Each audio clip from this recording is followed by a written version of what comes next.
ঢোকে। একেবারে নেটওয়ার্ক যখন আর পাই না, কোন টাওয়ার নেই, নেটওয়ার্কে কাজ হচ্ছে না, হ্যালো হ্যালো করে কিন্তু ওইদিকে বুঝতে পারছে না, বুঝলেন? নেটওয়ার্ক নেই। একজন শুনেছে জুম্মার দিন যদি কেউ আগে মসজিদে যায় তাইলে সে একটা কবুল হজের সওয়াব পাবে। এক বুড়ো গরিব মানুষ চিন্তা করছে, আরে আমার জীবনে তো হজ করা হবে না, এত টাকা তো নাই, আরো বাংলাদেশে 8 লাখ 9 লাখ টাকা করে দিয়েছি, এই টাকা তো আমার ভিটে বেচলেও হবে না, সুতরাং মসজিদে জুম্মার দিন আগে যাব। জুম্মার দিন যাইয়ে দেখে আর এক বুড়ো এসে মসজিদে বসে আছে। বলছে যাক আজকে হয়নি, অসুবিধা নেই, আগামী জুম্মার দিন আসবো। পরের জুম্মায় যাইয়ে দেখে আবার সেই বুড়ো বসা। চিন্তা করলো যাক আগামী দিন আর একটু সকাল করে আসবো। পরের জুম্মায় আবার সকাল করে যেয়ে দেখে তাও সেই বুড়ো বসা। এবার মিজাজটা খারাপ হয়ে গেল, এই বুড়ো তোমার কি খেয়ে কোনো কাজ নেই, যেদিনই আসি মসজিদে তুমি বসে থাকো? বাচ্চা কেন, তোমার সমস্যা কি? আমার সমস্যা হলো হুজুর ওয়াজ করেছে যদি জুম্মার দিন কেউ আগে আসতে পারে তাইলে তার আমল নামায় নাকি একটা কবুল হজের সওয়াব লিখে দেওয়া হয়। আমার তো বেকায়দা অবস্থা, হজে যাওয়া হবে না, তাই একটু সকাল করে আসতেছি যাতে কবুল হজের সওয়াব পায়। কিন্তু তোমার জন্য হয় না, তুমি প্রতি জুম্মায় আগে এসে বসো। কয়েক ষোলো হজে যাওয়ার তোমার টাকা নেই, ভালো কথা, নিকে কি আর একটা করতে পারবা, সেরকম অ্যাবিলিটি আছে নাকি? কয় হ্যাঁ এটা পারবা না। হ্যাঁ বাবা, নিকে আর একটা করতে, নিকে পর্যন্ত মানে দ্বিতীয় বিয়ে, আমাদের দ্বিতীয় বিয়ে নিকে বলে। তো এখন আর একটা ম্যারেজ করতে পারবো, সমস্যা নেই। বলছে তাইলে করো, তোমার কবুল হজ কত লাগে হয়ে যাবে না। উনি একটু কষ্ট মষ্ট করে আর একটা বুড়ো হাড়া দেখে বিয়ে করেছে। করার পরে এই বুড়ো পরের জুম্মায় দেয় যেই দেখে ওই যে পুরনো বুড়ো, যেই বুড়ো বসে থাকে ও যেই দেখে এই বুড়ো বসা, নতুন বুড়ো মসজিদে বসা জুম্মার দিন। বলছে আজকে কি কবুল হজের সওয়াবটা পেয়েছো? আচ্ছা বাবু ক্ষতি পারবো না।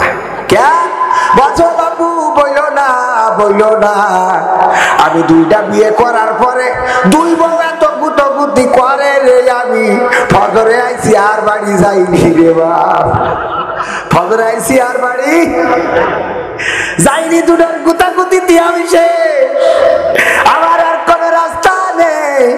তাই মসজিদে ফজরে এসে আর মনের দুঃখে বাড়ি যাইনি। সওয়াব হয়েছে কিনা বলতে পারবো না। আমার দেশের মুসল্লি গুলো হলো যখন নেটওয়ার্ক চলে যায় বাড়ি গুতাগুতি পড়ে কাশে। বৌমা কয় পান্তা ভাত খাতি বসলি তুমি কাশো, কি সমস্যা কি তোমার? আসলে কি পান্তা ভাত খাতি বসলি কাশে? অসুস্থ।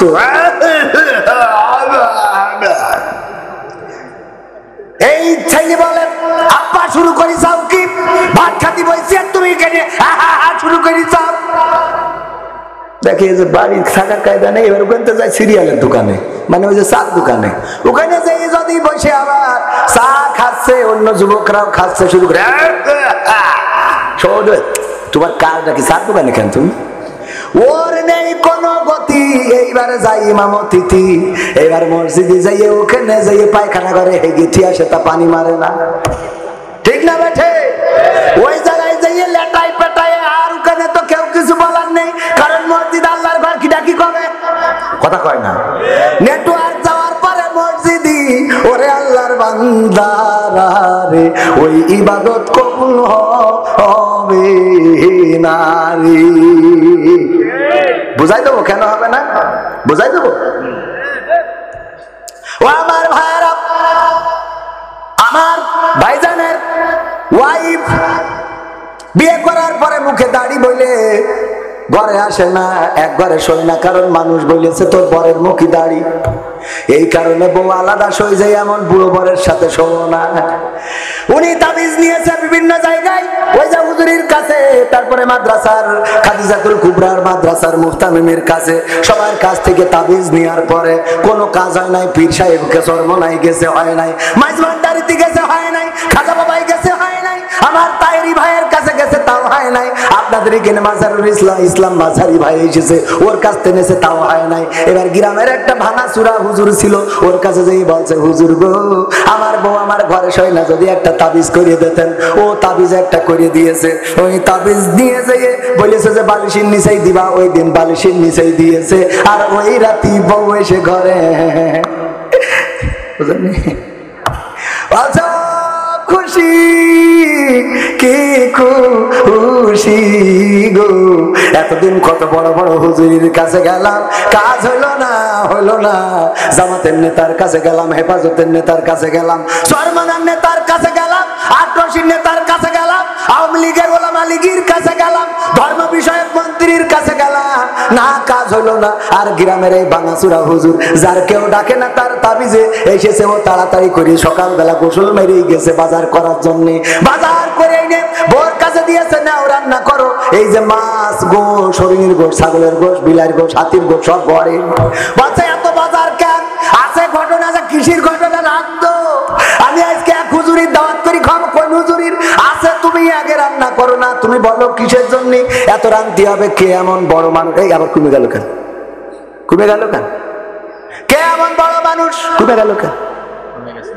হ্যাঁ, হ্যালো, কে এমন বড় মানুষ? কে এমন? কার দাওয়াত করে খাওয়াবা গো? বলছে দেখো আমার গ্রামের ইমাম সাহেবের দাওয়াত করে খাওয়াবো। কেন খাওয়াবা? বলছে আমার সোনার ময়না পাখি গো, তোমার বিয়ে করার পর থেকে আমার ঘরে ঘুমাও না। আমি কত হুজুর, মুফতি, মাওলানা, মুহাদ্দিস, কারীদের কাছে যে তাবিজ আনলাম, কাজ হইল না। কিন্তু আমার গ্রামে যে এত বড় হুজুর আছে জানতাম না রে।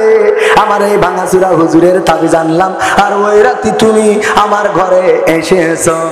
সুতরাং ওই হুজুরির আমি একটু দাওয়াত করে খাওয়াবো, ভালো করে রান্না করো। বলছে আমি হুজুরির তাবিজে আইছি। কইলো কিডা? বলছে তবে কি গতকালকেই তো এনে বালিশের মধ্যে রাখিছি।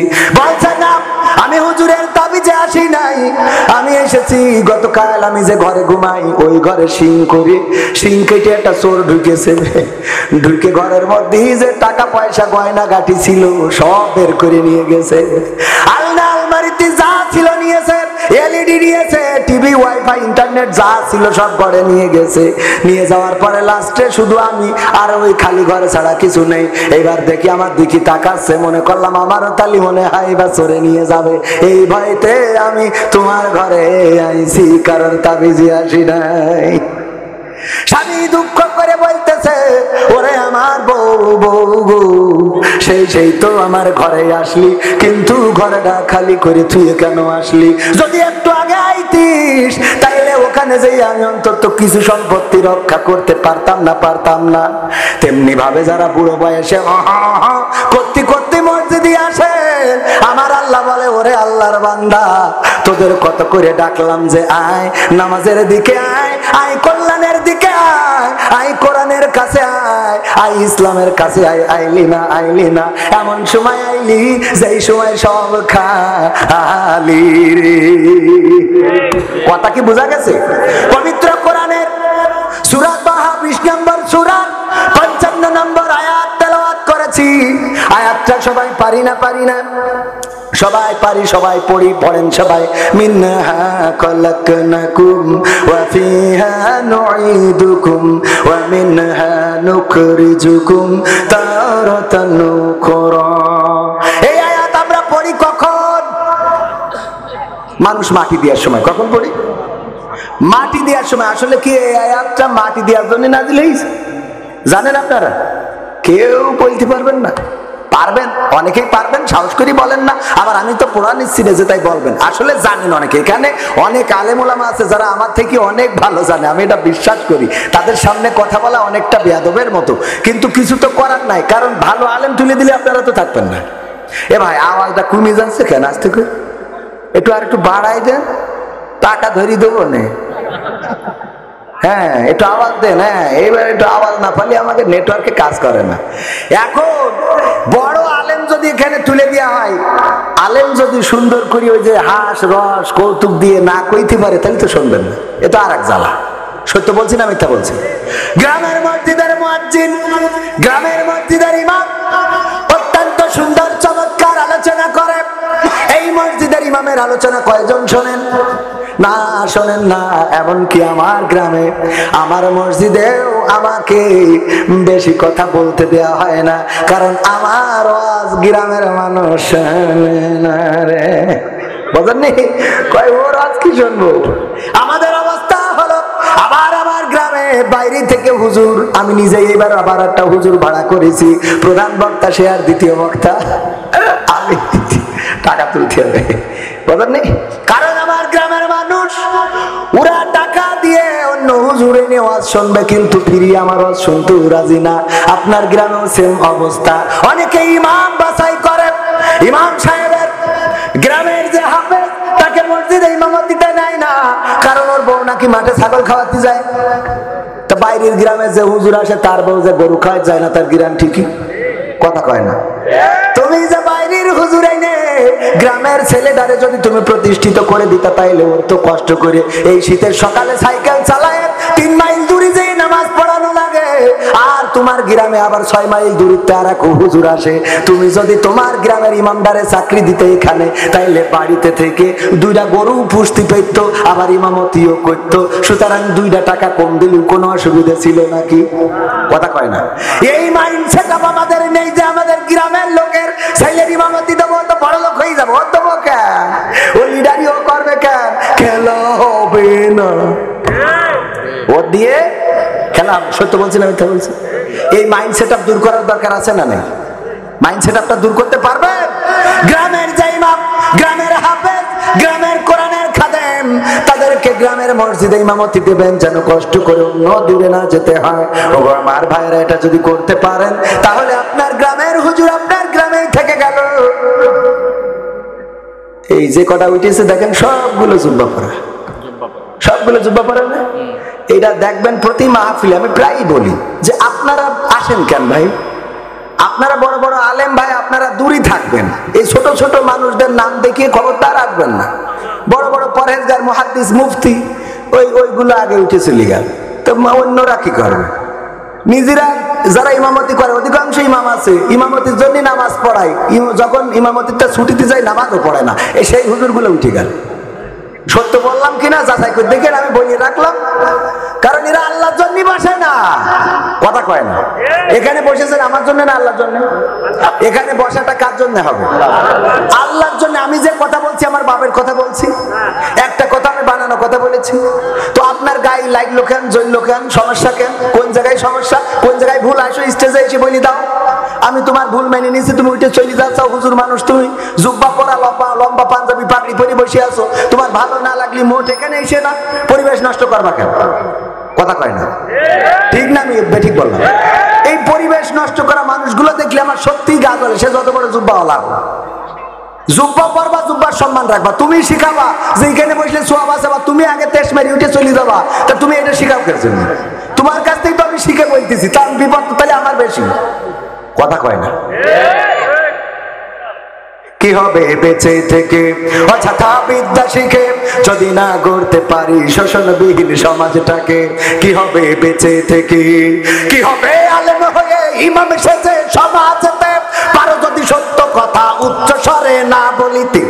কি হবে আলেম হয়ে ইমাম সেজে মসজিদেতে, পারো যদি সত্য কথা উচ্চ স্বরে না বলিতে?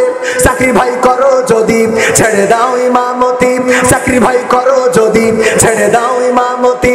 কি হবে ধোঁকা দিয়ে আল্লাহকে? ঠিক না বেঠে? ওরা আল্লাহকে ধোঁকা দেয়, ওরা আল্লাহর সাথে মুনাফিকি করে, নেফাকি করে, মুখে যা বলে কাজে তা করে। এই জাতীয় আলেম ওলামা, এই জাতীয় মাওলানা মুফতি, তাদের পিছনে নামাজ পড়াবো যাবে না? যাবে না। কারণ তুমি মাওলানা মানুষ, আলেম মানুষ, তোমার ব্যস্ততা থাকতে পারে। তুমি ব্যস্ততা থাকলে আসো না এখানে। এসে পরিবেশ নষ্ট করার অধিকার তো তোমাকে দেয়া হয় নাই। এতগুলো সাধারণ মানুষ, জনসাধারণ বসে থাকে, তোমার গা জ্বলে কেন? কথা কয় না? ও আমার ভাইরা, কথাগুলো মনের দুঃখে বললাম। কারণ এই জাতীয় লোকেরা নীতির কথা বলে, কিন্তু নীতির সাথে চলে চলে। কি হবে? কি হবে নামাজি রোজা ইমানদারির বড়াই করে, কোরআনের খাদেম গুলো থাকে যদি কারাগারে? রে ভাই রে, কি এগুলো? কি হবে নামাজি রোজা ইমানদারির বড়াই করে, কোরআনের কর্মী গুলো থাকে যদি কারাগারে? মসজিদের কোণে বসে জিকির যত করো কইসে, মসজিদের কোণে বসে তাসবিহ যত টানো ঠেসে, এভাবে যায় না পাওয়া আল্লাহকে? যাবে? এভাবে যায় না পাওয়া আল্লাহকে। কি হবে বেঁচে থেকে অযথা বিদ্যা শিখে, যদি যদি না গড়তে পারি শোষণবিহীন সমাজটাকে, কি হবে বেঁচে থেকে? কি হবে লেখালেখি কলমবাজির ওই মহড়া, সমাজের আসল চিত্র যদি না যাই তুলে ধরা? কি হবে টিভি চ্যানেল সাংবাদিকের এই ক্যামেরা, সমাজের আসল চিত্র যদি না যাই ভিডিও করা? যদি ওই ঘুষের বলে কলমটা উল্টো চলে, যদি ওই হ্যালো কলে ক্যামেরা উল্টো বলে, তবে কি যাবে রোখা দুর্নীতিকে? তবে কি যাবে রোখা দুর্নীতিকে? কি হবে বেঁচে থেকে? অযথা বিদ্যা শিখে যদি না গড়তে পারি শোষণবিহীন সমাজটাকে, কি হবে বেঁচে থেকে? কি হবে নেতা হয়ে জনবলে ঘাট ফুলিয়ে শৈকুপা গরম দেখে যদি থাকো ঘরে শুয়ে? কি হবে নেতা হয়ে জনবলে ঘাট ফুলিয়ে রাজপথ গরম দেখে যদি থাকো ঘরে শুয়ে? এর চেয়ে সেজে গুজে ভিলেনের সঠিক পদে, এর চেয়ে সেজে গুজে ভিলেনের সঠিক পদে দিয়ে দাও অভিনয়ে জীবনটাকে, দিয়ে দাও অভিনয়ে জীবনটাকে। কি হবে বেঁচে থেকে? অযথা বিদ্যা শিখে যদি না গড়তে পারি শোষণবিহীন সমাজটাকে, কি হবে বেঁচে থেকে? কি হবে আকাশ ছোঁয়া বিলাসবহুল বাড়ি গাড়ি, না খেয়ে কত মানুষ পরপারে দিচ্ছে পাড়ি? কি হবে আকাশ ছোঁয়া বিলাসবহুল বাড়ি গাড়ি, না খেয়ে কত মানুষ পরপারে দিচ্ছে পাড়ি? আজরাইল আসবে যবে মাটিতেই পড়ে রবে, আজরাইল আসবে যবে মাটিতেই পড়ে রবে, কোনো কাজে লাগবে না ওই প্রাসাদটাকে। কোনো কাজে কি লাগবে? আমার শফিকুল ইসলাম উনি ইঞ্জিনিয়ার মানুষ, কি কবরে যাওয়ার পরে কোনো কাজে আসবে? কবরে যাওয়ার পরে যদি মুনকার নাকির প্রশ্ন করেন, বলেন মান রব্বুকা ওয়া মান দীনুকা ওয়া মান নাবিয়ুকা, উনি যদি বলেন আমি ইঞ্জিনিয়ার, আমি আমেরিকান প্রবাসী, আমি একজন বাংলাদেশের নাগরিক, বলেন কোনো কাজ হবে নাকি? না, কাজ হবে না। সেখানে দরকার কিসের? কিসের? প্রথমে একটা গান বলেছিলাম, মনে আছে কিনা? আল্লাহ তুমি সাথী হয়ে থেকো, আমাদের সাথী হিসেবে কাকে পেতে চাই? আল্লাহ যদি কারো সাথী হয়ে যায় সে কবরের সাথী হবে। আল্লাহ রাব্বুল আলামিন যদি কারো সাথী হয়ে যায় অসুস্থতায় সাথী হবে, অভাবের সময় সাথী হবে, বিপদের সময় সাথী হবে, মুসিবতের সময় সাথী হবে। কিন্তু অনেককে যারা সাথী হিসেবে আমরা খুঁজি, ওই সাথীগুলো বিপদের দিন সাথে থাকি। কথা কয় না? থাকে। বিপদের সময় বন্ধু চেনা যায়, এই কথা আমরা প্রায়ই বলি। যখন বিপদে পড়া হয় তখন বন্ধুরা কাজে আসে না। হঠাৎ টাকার দরকার, ফোন দিলাম মাহবুবুর ভাইয়ের কাছে, ও ভাই 5,000 টাকা কি ধার দেয়া যায়? মাহবুবুর ভাই বলল যে না, উপায় নাই, টাকা দেওয়ার মতো টাকা নাই। আমি শফিকুল ইসলাম ভাই ইঞ্জিনিয়ার, উনাকে বললাম আমেরিকায় থাকেন, আমার যদি 50,000 টাকা দিতেন বিপদটা কেটে যেত। আমার ভাইজান বলল কবির ভাই আমার মাদ্রাসার মাহফিল করতে যেয়ে টাকা শেষ, আমি এখন টাকা দিতে পারবো না, আমার পকেটটা ফাঁকা। কথা কয় না? আমার কথা কি বুঝতে পারছেন আপনারা? এই কথা বলে না, বলে না। কিন্তু আল্লাহ এমন আল্লাহ, আপনি বিপদে পড়েন, আপনি নদীতে থাকেন, সাগরে থাকেন, মাঠে থাকেন, হাটে থাকেন, মসজিদে থাকেন, মিম্বরে থাকেন, মিনারে থাকেন, মক্কায় থাকেন, মদিনায় থাকেন, আমেরিকায় থাকেন, লন্ডনে থাকেন, ইউরোপে থাকেন, ইরাকে থাকেন, ইরানে থাকেন, যেখানেই থাকেন, যদি আল্লাহকে ডাকেন আল্লাহ সেখান থেকেই সাড়া দেয় না? দেয় না? ইউনূস আলাইহিস সালাম এমন বিপদে পড়ে গেলেন, নদী থেকে যখন ফেলে দেওয়া হলো পানির মধ্যে পড়ে গেলেন, এমন পানি, রাতের অন্ধকার, পানির অন্ধকার, আবার মাছে গিলে নিল, মাছের পেটের অন্ধকার। কয়টা অন্ধকার? কয়টা অন্ধকার? এই 3টা অন্ধকার থেকে ডেকেছিলেন কাকে? চিল্লায় বলেন কাকে? আল্লাহর নাম কি আর একটু জোরে বলা যাবে না? কাকে? আল্লাহকে ডাকার পরে আল্লাহ বললেন ও ইউনূস, না আমি তোমার কথা শুনবো না, তুমি এত রাতে আমারে কেন ঘুম ভাঙায়া দিলা? এত রাতে কেন আমারে ডাকলা? পানির নিচ থেকে কেন ডাকলা?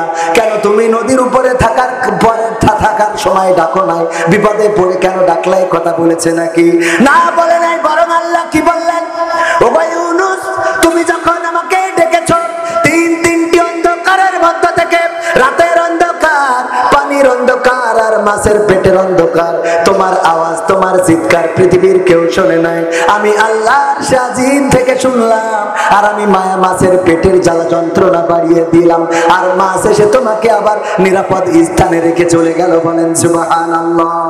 ইব্রাহিম আলাইহিস সালামকে যখন আগুনে ফেলবেন, ফেরেশতারা এসে বললেন, ওগো ইব্রাহিম, আপনার এই যন্ত্রণা তো সহ্য করার মতো না। আকাশের ফেরেশতারা কান্না শুরু করে দিয়েছে, গো ইব্রাহিম, যদি আপনি আমাদের অনুমতি দিতেন আপনাকে রক্ষা করতাম। ইব্রাহিম আলাইহিস সালাম বললেন, ও তোমাদেরকে কি আল্লাহ পাঠিয়েছে নাকি? বলল না, আল্লাহর কাছ থেকে অনুমতি নিয়ে এসেছে, আল্লাহর কাছে বলেছিলাম, আল্লাহ যদি সহযোগিতা করতে পাঠাতে যেতে পারতাম। আল্লাহ বললেন, যাও ইব্রাহিমের কাছে শুনে নিবা, যদি সে হেল্প করতে বলে তাহলে করবা, তাই আপনার কাছে অনুমতি প্রার্থনা করছি। আল্লাহর নবী ইব্রাহিম আলাইহিস সালাম বললেন, ওগো ফেরেশতারা, তোমরা ফিরে যাও, তোমরা ফিরে যাও সেই রবের কাছে, যেই রবের কাছ থেকে তোমরা এসেছো, সেই রব আমার অবস্থা আরো তোমাদের থেকে বেশি ভালো জানে। জানে না? জানে না? আল্লাহ কি বললেন, ইয়া নারু কুনি বারদাম ওয়া সালামান আলা ইব্রাহিম।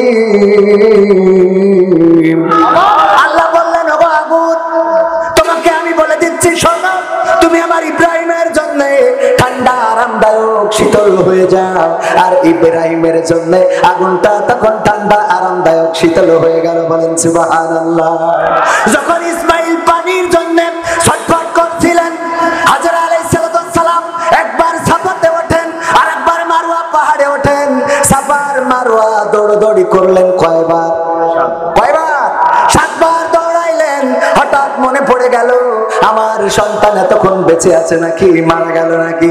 দৌড়ে এসে দেখে সন্তান লাথি দিচ্ছে আর সেখান থেকে পানি বের হচ্ছে। আল্লাহ রাব্বুল আলামিন ইসমাইল আলাইহিস সালামের পানির ব্যবস্থা করে দিয়েছে না দেয় নাই? ছুরি চালিয়েছে ইব্রাহিম আলাইহিস সালাম, ছুরির এত ধার ছেলে দিয়েছে, পাথর কেটে দ্বিখণ্ডিত হয়ে গেছে, কিন্তু সেই ছুরি চালায়ে ইসমাইলের গলাটা কাটতে পারে নাই, কারণ রক্ষা করেছেন কি?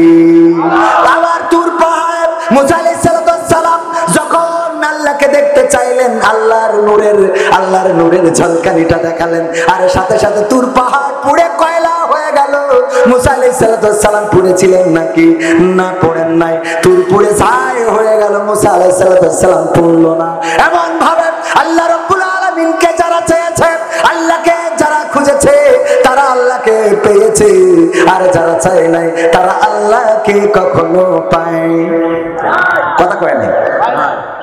পাইছে? আল্লাহকে চাইব অন্তর থেকে। আল্লাহ রাব্বুল আলামিন যদি কারো অভিভাবক হয়ে যায়, তার টেনশনের কিছু নাই। উদাহরণ দিয়ে একটা, রয়্যাল বেঙ্গল টাইগার ফাঁকা মাঠের মধ্যে একটা গরু পেয়ে তাড়া করেছে ধরার জন্য।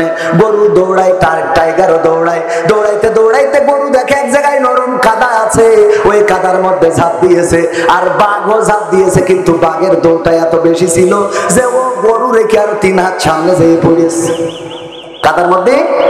গরু যেখানে পড়েছে 3 হাত সামনে যেয়ে পড়েছে বাঘ। পড়ার পরে এখন বাঘ যত ছটফটা করছে তত আটকে যাচ্ছে, গরু ছটফট না করি চুপচাপ বসে আছে, বসিতে জাবর কাটাছে।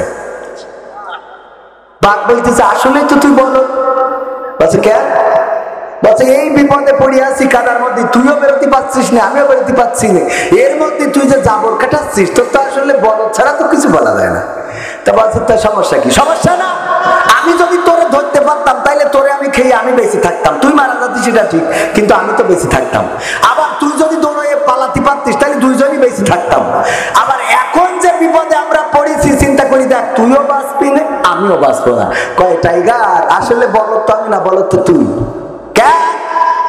ওরে টাইগার, তুই তো জানিস না, আমি তো বুঝাই দিই বস, কেন আমি জাবর কাটাই, আমার দুশ্চিন্তা নাই, টেনশন নাই, আমার কোনো ভয় নাই। কারণ হলো আমার একটা মালিক আছে, ইঞ্জিনিয়ার শফিকুল ইসলাম। সে যখন আমেরিকা থেকে বাড়ি এসেছে, আসার পরে গোয়াল ঘরে গরু পাবে না, তখন বসবে যে আমার গরু এখনো বাড়িতে আসে নাই। ও খোঁজার জন্য বের হবে, আর খুঁজতে খুঁজতে যখন আমাকে পেয়ে যাবে, আমার উদ্ধার করবে, আর তোর যখন দেখবে তখন তোর এই কাদার মধ্যে কবর দিয়ে তারপরে চলে যাবে, কারণ আমার অভিভাবক আছে আর তোর কোনো অভিভাবক। কথা কি বোঝা গেছে? যারা আল্লাহকে অভিভাবক হিসাবে পেতে চান, ওরা কাদায় পড়ুক, ওরা কষ্টে থাকুক, ওরা জেলখানায় যাক, ওরা ফাঁসির কাস্টে ঝুলুক, ওদের দেশ থেকে তাড়িয়ে দেয়া হোক, যাই করা হোক না কেন, ওরা জানে অভিভাবক আছে আল্লাহ, উনি একদিন না একদিন আমাকে উদ্ধার করবেন। আর যাদের অভিভাবক নাই ওরা বুদ্ধি করে, কৌশল করে। একজন মারা যাওয়ার সময় বলতেছে, খুকারা রে, আমি মারা যাওয়ার পরে পুরনো গোরস্থান থেকে কাফনের কাপড় চুরি করে এনে আমার কাফন পরাই দিবি। বলছে, আব্বা এটা কোনো কথা? আপনি যে সুদ খেয়ে খেয়ে টাকা বানাইছেন, ওই টাকা কোনে রাখবো আমি? বরং আমরা ওই জিনেদা থেকে শৈলকু পাততেও নেব না, জিনেদার থেকে খুব দামি কাপনের কাপড় দিয়ে তোমার দাফন কাপন করে দেবো। বলছে, খুকারা এই কাজ মোটেও করবি না, করবি না। কেন? বলছে এটা একটা বুদ্ধির খেলা। কিসের বুদ্ধির খেলা? আরে বাবা, সারা জীবন বুদ্ধি করে চললাম, বুদ্ধি করে কত আলে বলে বা কারাগারে ভরেছি, কত নির্দোষ রে দোষী বানাইছি, কত জেনাকারী জেনা করে নাই তার জেনাকারী বানাইছি, কত ধর্ষণ করে নাই তার ধর্ষণকারী বানাইলাম, কত রকম কত কি করলাম গো, কেউ বুঝতে পারে নাই। আর মরার পরে ফেরেশতাদের সাথেও এরকম একটা বুদ্ধি খাটাবো। কি বুদ্ধি? বলছে এই যে কাপড়ের কাপড় পুরনোটা যখন লাগায় কবরে রেখে আসবি, আমি শুনেছি ওখানে হুজুররা বলে, জিজ্ঞেস করবে মান রব্বুকা ওয়া মান দীনুকা ওয়া মান নাবিয়ুকা, আমার যখন উঠায় জিজ্ঞেস করবে, আমি বলবো এই প্রশ্নের উত্তর আর কবার দেবো? এই প্রশ্নের উত্তর আর কয়বার দেবো? ফেরেশতারা বলবে কেন? আমি বলবো কাফনের কাপড় থেকে বুঝতে চাও না আমি কি আজকের লাশ? কাফনের কাপড় পুরনো হয়ে ছিঁড়ে জাতি গেছে, আর তোমরা আবার এসে জিজ্ঞেস করতে চাও? আরে ওই জায়গায় কি কোনো বুদ্ধি খাটবে নাকি? না, খাটবে না। বরং কারো অভিভাবক যদি আল্লাহ হয়ে যায়, এই মাদ্রাসাটার নাম ফাতেমাতুল খাদিজা, হযরত খাদিজাতুল কুবরা রাদিয়াল্লাহু তাআলা আনহার নামে মাদ্রাসা। এই খাদিজাতুল কুবরা রাদিয়াল্লাহু তাআলা আনহা ইন্তেকালের সময় রাসূলকে কাছে ডাকলেন, ও গো রাসূল একটু কাছে আসেন গো রাসূল। এত ভালোবাসার স্ত্রী, কেমন ভালোবাসার স্ত্রী! আল্লাহর নবী মসজিদে নববীতে একদিন হাত তুলে দোয়া করছেন, আম্মা আয়েশা রাদিয়াল্লাহু তাআলা আনহা পিছনে থেকে হাত তুলেছেন।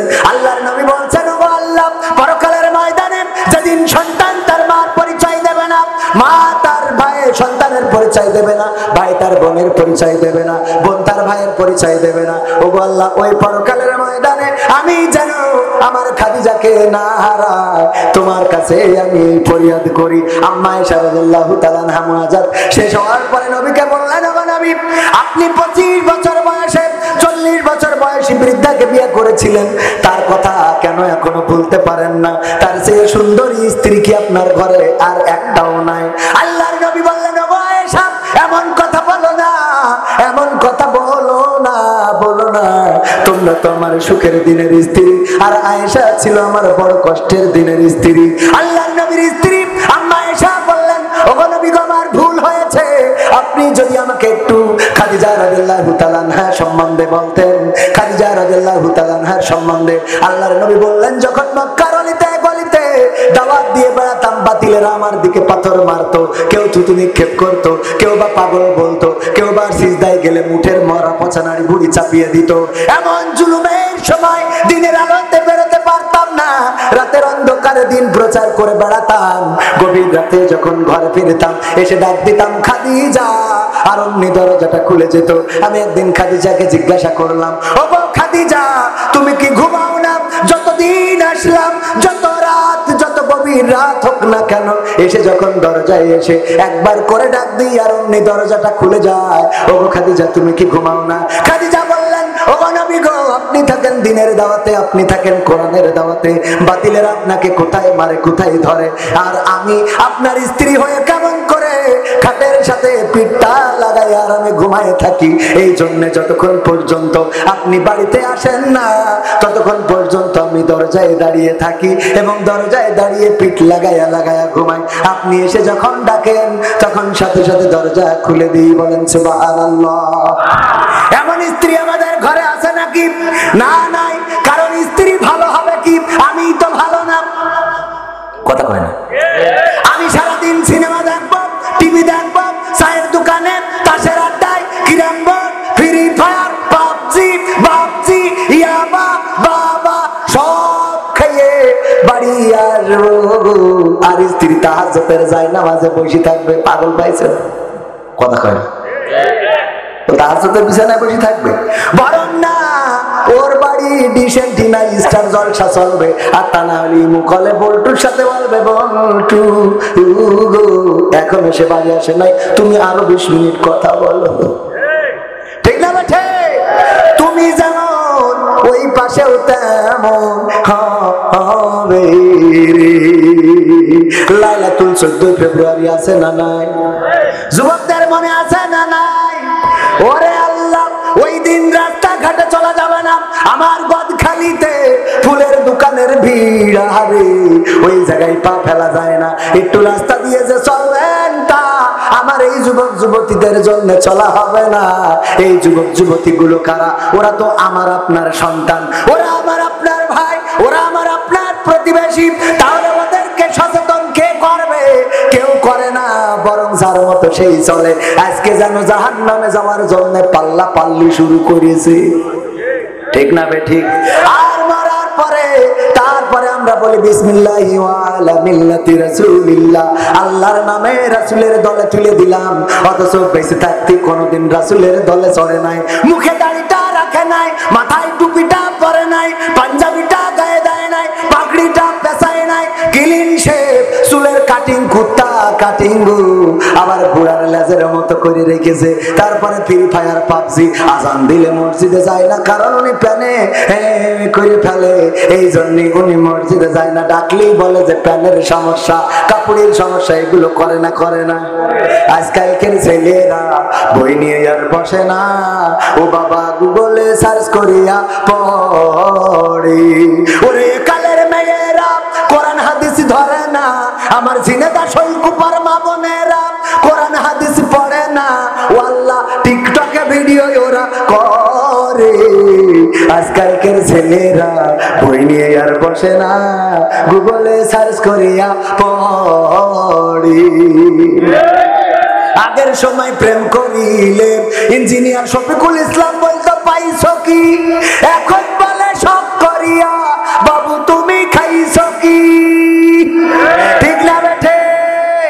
আগে যদি আমার ইঞ্জিনিয়ার শফিকুল ইসলামদের জামানায় হঠাৎ করে উনি একজনের কাছে একটা চিঠি লিখেছে, সেই চিঠিটাই আবার পাঠাইছে, যার কাছে পাঠাবে ওর ভাতিজার কাছে, ও যেয়েছে যার কাছে দেবে তার কাছে না দিয়ে ওর মার কাছে দিয়ে বসে রয়েছে।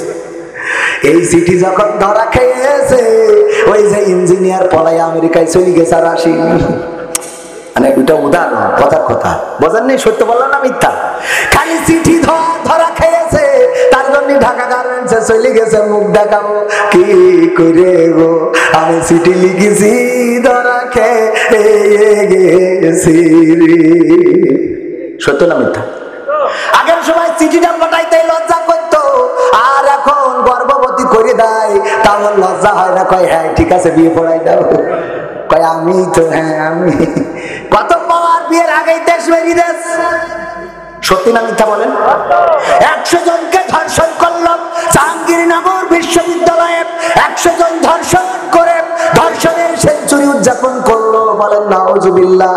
এই বাংলার জমিনে আবার নতুন একটা ফিতনা চালু হয়েছে, ছেলে থেকে মেয়ে হইতে চায়, মেয়ে থেকে ছেলে হইতে চায়। কেউ আবার কয় আমি যাই করো তাই করো, আমি যদিও ছেলে মনে মনে মেয়ে গো। আর অনেকেই বলে আমি মেয়ে কিন্তু মনে মনে ছেলে। সত্য না মিথ্যা? এইগুলো শেখানো হচ্ছে মাদ্রাসার বইয়ে। ঢোল ঢুকি তবলা হারমোনি গিটার ঢুকাইয়ে দিয়েছে দাখিলের 6ষ্ঠ এবং 7ম শ্রেণীর স্বাস্থ্য সুরক্ষা বইয়ে। আগে শেখানো হতো বজ্রপাত কেন হয়, কারণ মেঘে মেঘে ঘর্ষণ হয়, আর ঘর্ষণ থেকে বজ্রপাত হয়। আর এখন 6ষ্ঠ শ্রেণীর বইয়ে শিখাইছে বজ্রপাত কেন হয়, ছেলে আর মেয়ে ঘর্ষণ সৃষ্টি হয়, তার থেকে বজ্রপাত হয়। নাউজুবিল্লাহ বলবেন না? এই সত্য বলছি না মিথ্যা বলছি? যদি কথা একটা মিথ্যা বলি আসেন যে কথা মিথ্যে হচ্ছে। আগে মেঘে মেঘে ঘর্ষণ হয়ে আমরা চিড়িক মারা দেখে দৌড় দিতাম। কি চিড়িক মারা? আপনারা কি করেন? চিড়িক মারা? যেই চিড়িক মারতো অমনি দৌড় দিতাম, মা কোথায় শিকির ঘরে আয়, এক্ষুনি ডাক মারবে। এক্ষুনি কি মারবে? ডাক মারবে। আমরা মনে করতাম সিড়িক মারিয়ে সংকেত দিলে যে ঘরে ঢোক, এইবার কুপান শুরু হবে। আসলে কিন্তু সিডা না, বরং ওই সিড়িকটাই হলো কুপান। আর শব্দটা একটু পরে আসে। সত্য না মিথ্যা? বিজ্ঞান আবিষ্কার করলো শব্দের গতি আর আলোর গতি। আলোর গতি প্রতি সেকেন্ডে কত হাজার মাইল যেন ভুলে গেছি, 1,86,000 মাইল। আর শব্দের গতি তার থেকে কম, এই জন্য সিরিকে সেতে আগে কুপান্ডা দেয়, তারপরে শব্দ এসে ঠান্ডা করে। আমরা এটা শিখলাম বই পড়ে, আর এখন শিখাচ্ছে একটা মেয়ে আর একটা ছেলে যখন সিরিক মারে তখন ওরা দুইজনে ঘষাঘষি করে, তারপরে যে বজ্রপাত হয়। আমরা শিখেছি বজ্রপাত আর ওরা শিখায় এইটা। এইগুলো কি বইয়ে দেওয়ার দরকার আছে নাকি? এইগুলো দেওয়ার অর্থ হলো আমার যুবকদেরকে ধ্বংস করতে চাই, আমার তরুণদেরকে ধ্বংস করতে চাই, নির্লজ্জ বানাতে চাই, বেহায়া বানাতে চাই। আগে আমার বন্ধুর সাথে শেয়ার করতাম, দোস্ত রে মকসেদের মেয়ের তো ভালো লেগেছে, কিন্তু কি করবো, কয় যে ক্ষতি তো ইচ্ছে করিনি, কয় এইটাই তো সমস্যা, আমাদের বুক ফোটে তা মুখ ফোটে না, বুক ফোটে তা। এইগুলো বন্ধুরা বলতো, আর ওইগুলো টেনে এনে বইয়ের মধ্যে দিয়ে দিয়েছে যে ওগো তোমার বুক ফোটে তা মুখ ফোটে না, ওইটা করার দরকার নাই। বন্ধু যখন বানাই যাও মনের কথা খুলে বলে দাও, আসে যদি বাগানে আবার হবে দেখা বন্ধু। কি কথা কয় না? মনের কথা খুলে বলে দাও। এই কথাগুলো শেখানো হচ্ছে বই দিয়ে। আসলে কি তারা শিক্ষিত জাতি বানাতে চায় নাকি মূর্খ জাতিতে রূপান্তরিত করতে চায়? এইবার কথা কইবেন না, কারণ এইগুলো করলি এগুলো সরকারের বিরুদ্ধে। আমি একটাও সরকারের বিরুদ্ধে। গত পরশুদিন আমার পাশে বসা ছিল সাতক্ষীরা জেলা আওয়ামী লীগের ধর্ম বিষয়ক সম্পাদক, আর ডান পাশে বসা মুক্তিযোদ্ধা। তাদের সামনে পুরো বইয়ের ফাইল এখানেও আছে, আপনাদের দেখাতে পারবো। এই সজল কই বইয়ের ফাইল আছে না? দেখি বইয়ের ফাইল আমি নিয়ে যেয়ে দেখাইছি। কলাম যে ইঞ্জিনিয়ার শফিকুল ইসলামের মনে করেন আইলে সার গুনে রেখে এসেছে, আসার পরে ওই আইল একজন ছিদ্র করে যদি পানি নিয়ে যায়, ওনার লস না লাভ? কথা কয় না, ওনার লস না লাভ? লস। তো এখন এই লস কেন করবেন?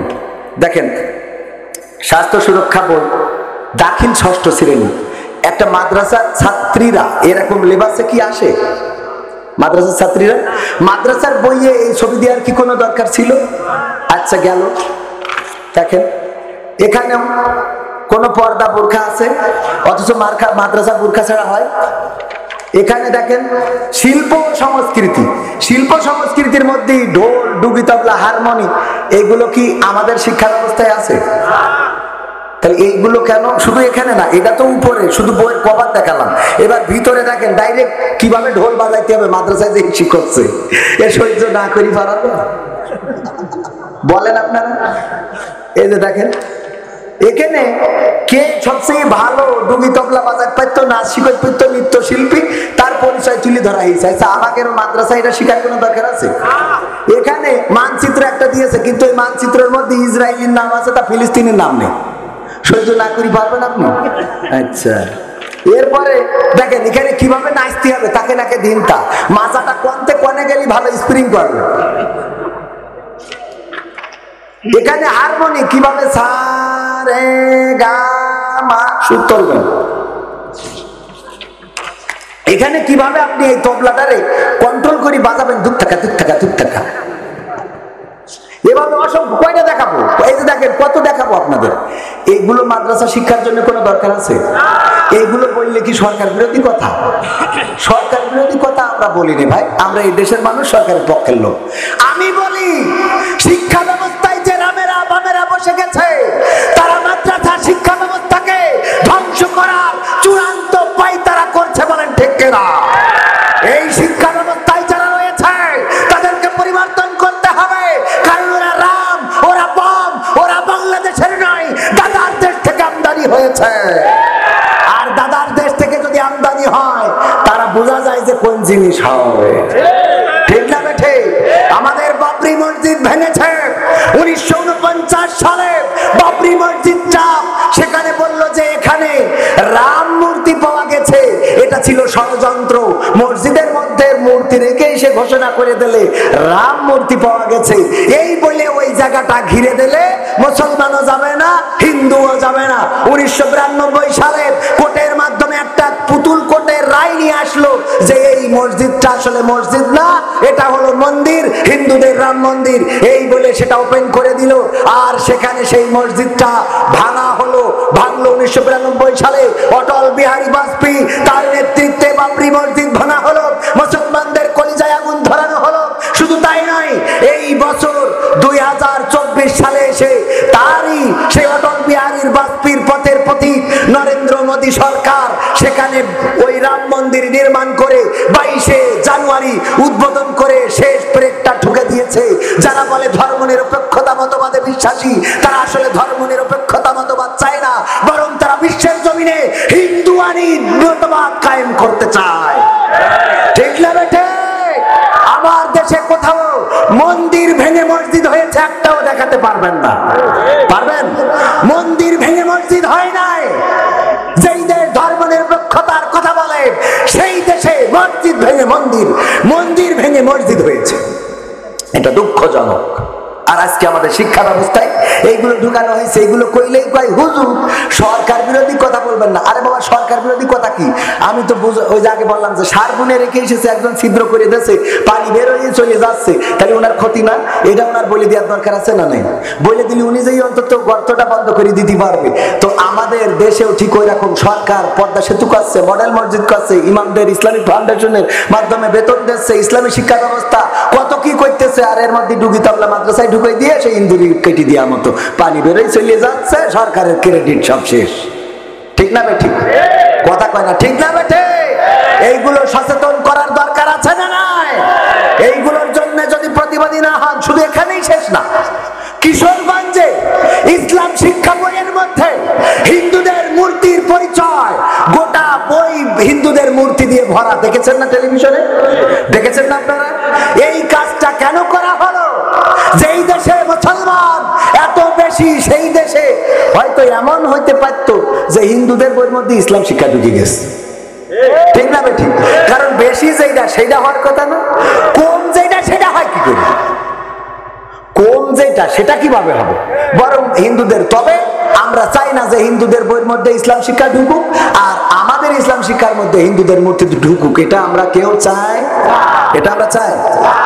মনে আছে আগের সময় প্রেম করিলে ইঞ্জিনিয়ার বলতো পাইছ কি, এখন বলে সব করিয়া বাবু তুমি খাইছ কি? লজ্জা শরম নাই, আইলাম কোন জামানায়, ভবিষ্যৎ দেখি অন্ধকারে।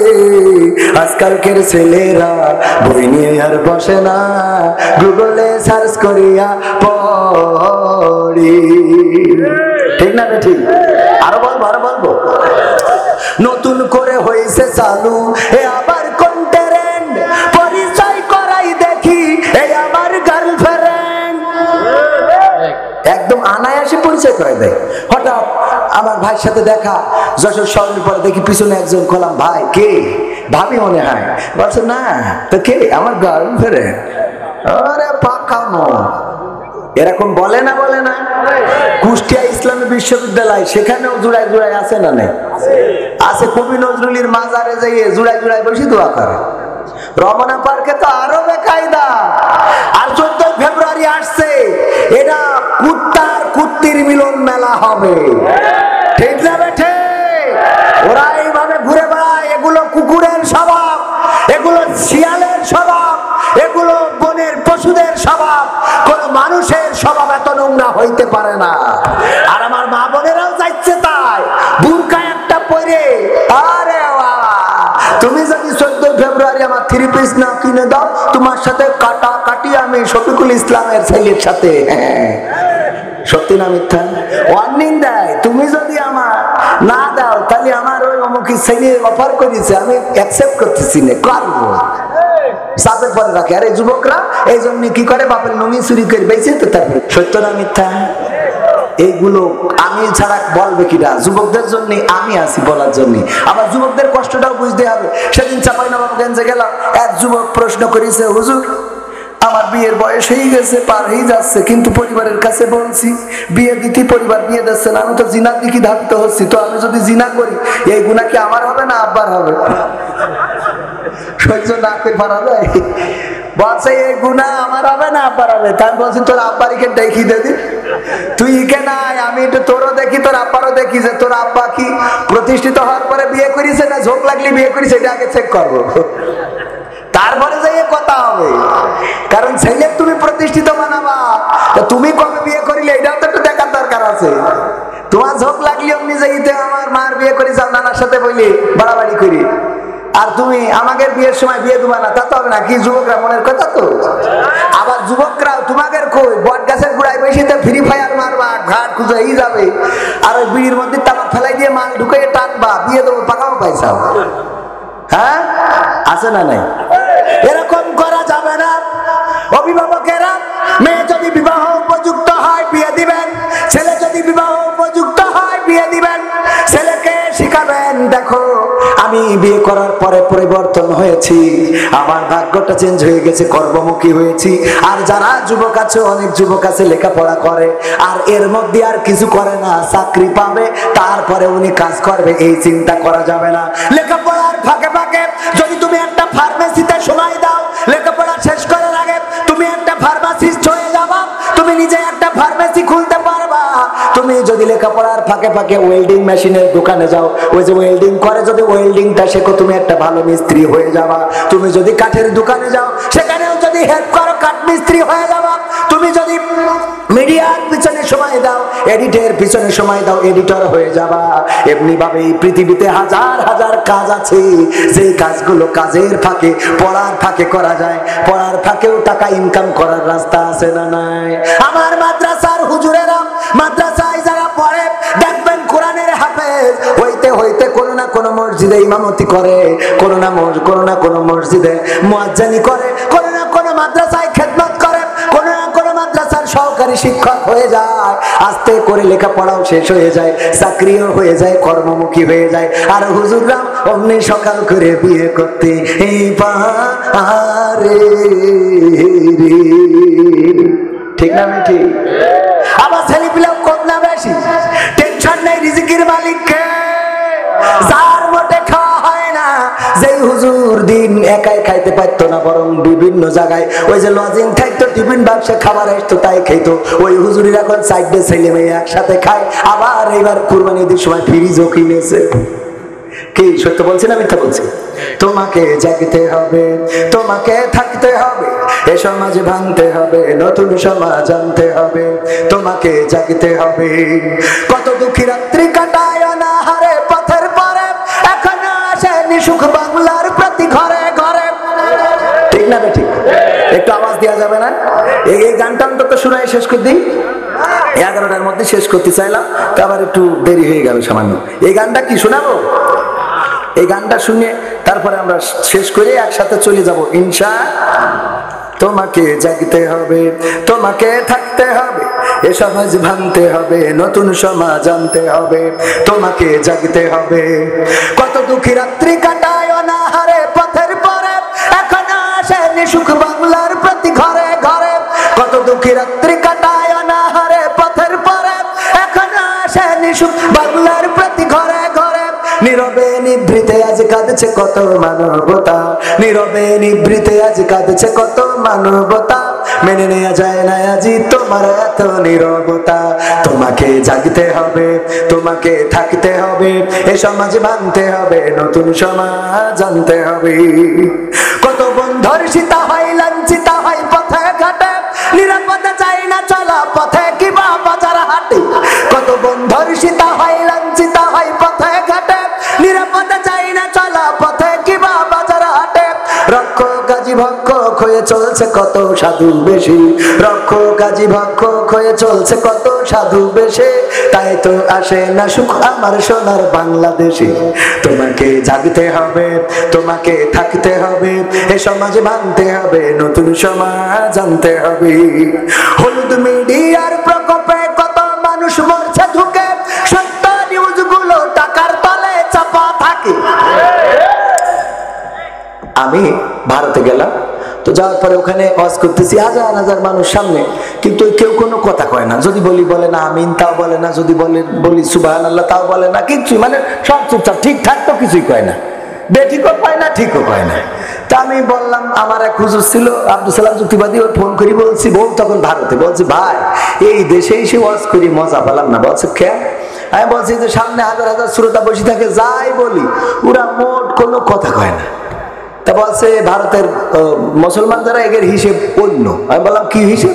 বলছে ওদের হিসেব হইলো বাংলাদেশ থেকে টাকা খরচ করে হুজুর এনেছি, তা আমরা কথা কব কেন? আমরা কথা বলবো, যা বলার তুমি একা একা বলো, টাকা দিয়ে হুজুর এনেছি কি কথা বলার জন্য? তা আপনারা কি আসলে ওরকম ধারণা পেয়েছেন? বলো ওরা হতেও পারে যে টাকা দিয়ে যখন হুজুর এনেছি তা আমরা ঠিক কবো কেন? ঠিক যা বলার একা একা কবে? তা আমি তাহলে বলি যে কোনটা ঠিক কোনটা বেঠিক আমি আবার একা একা বলি নাকি? একটু মাঝে মাঝে ঠিক বলা যাবে না বাজান? বলা যাবে? কি হবে? তোমাকে জাগতে হবে।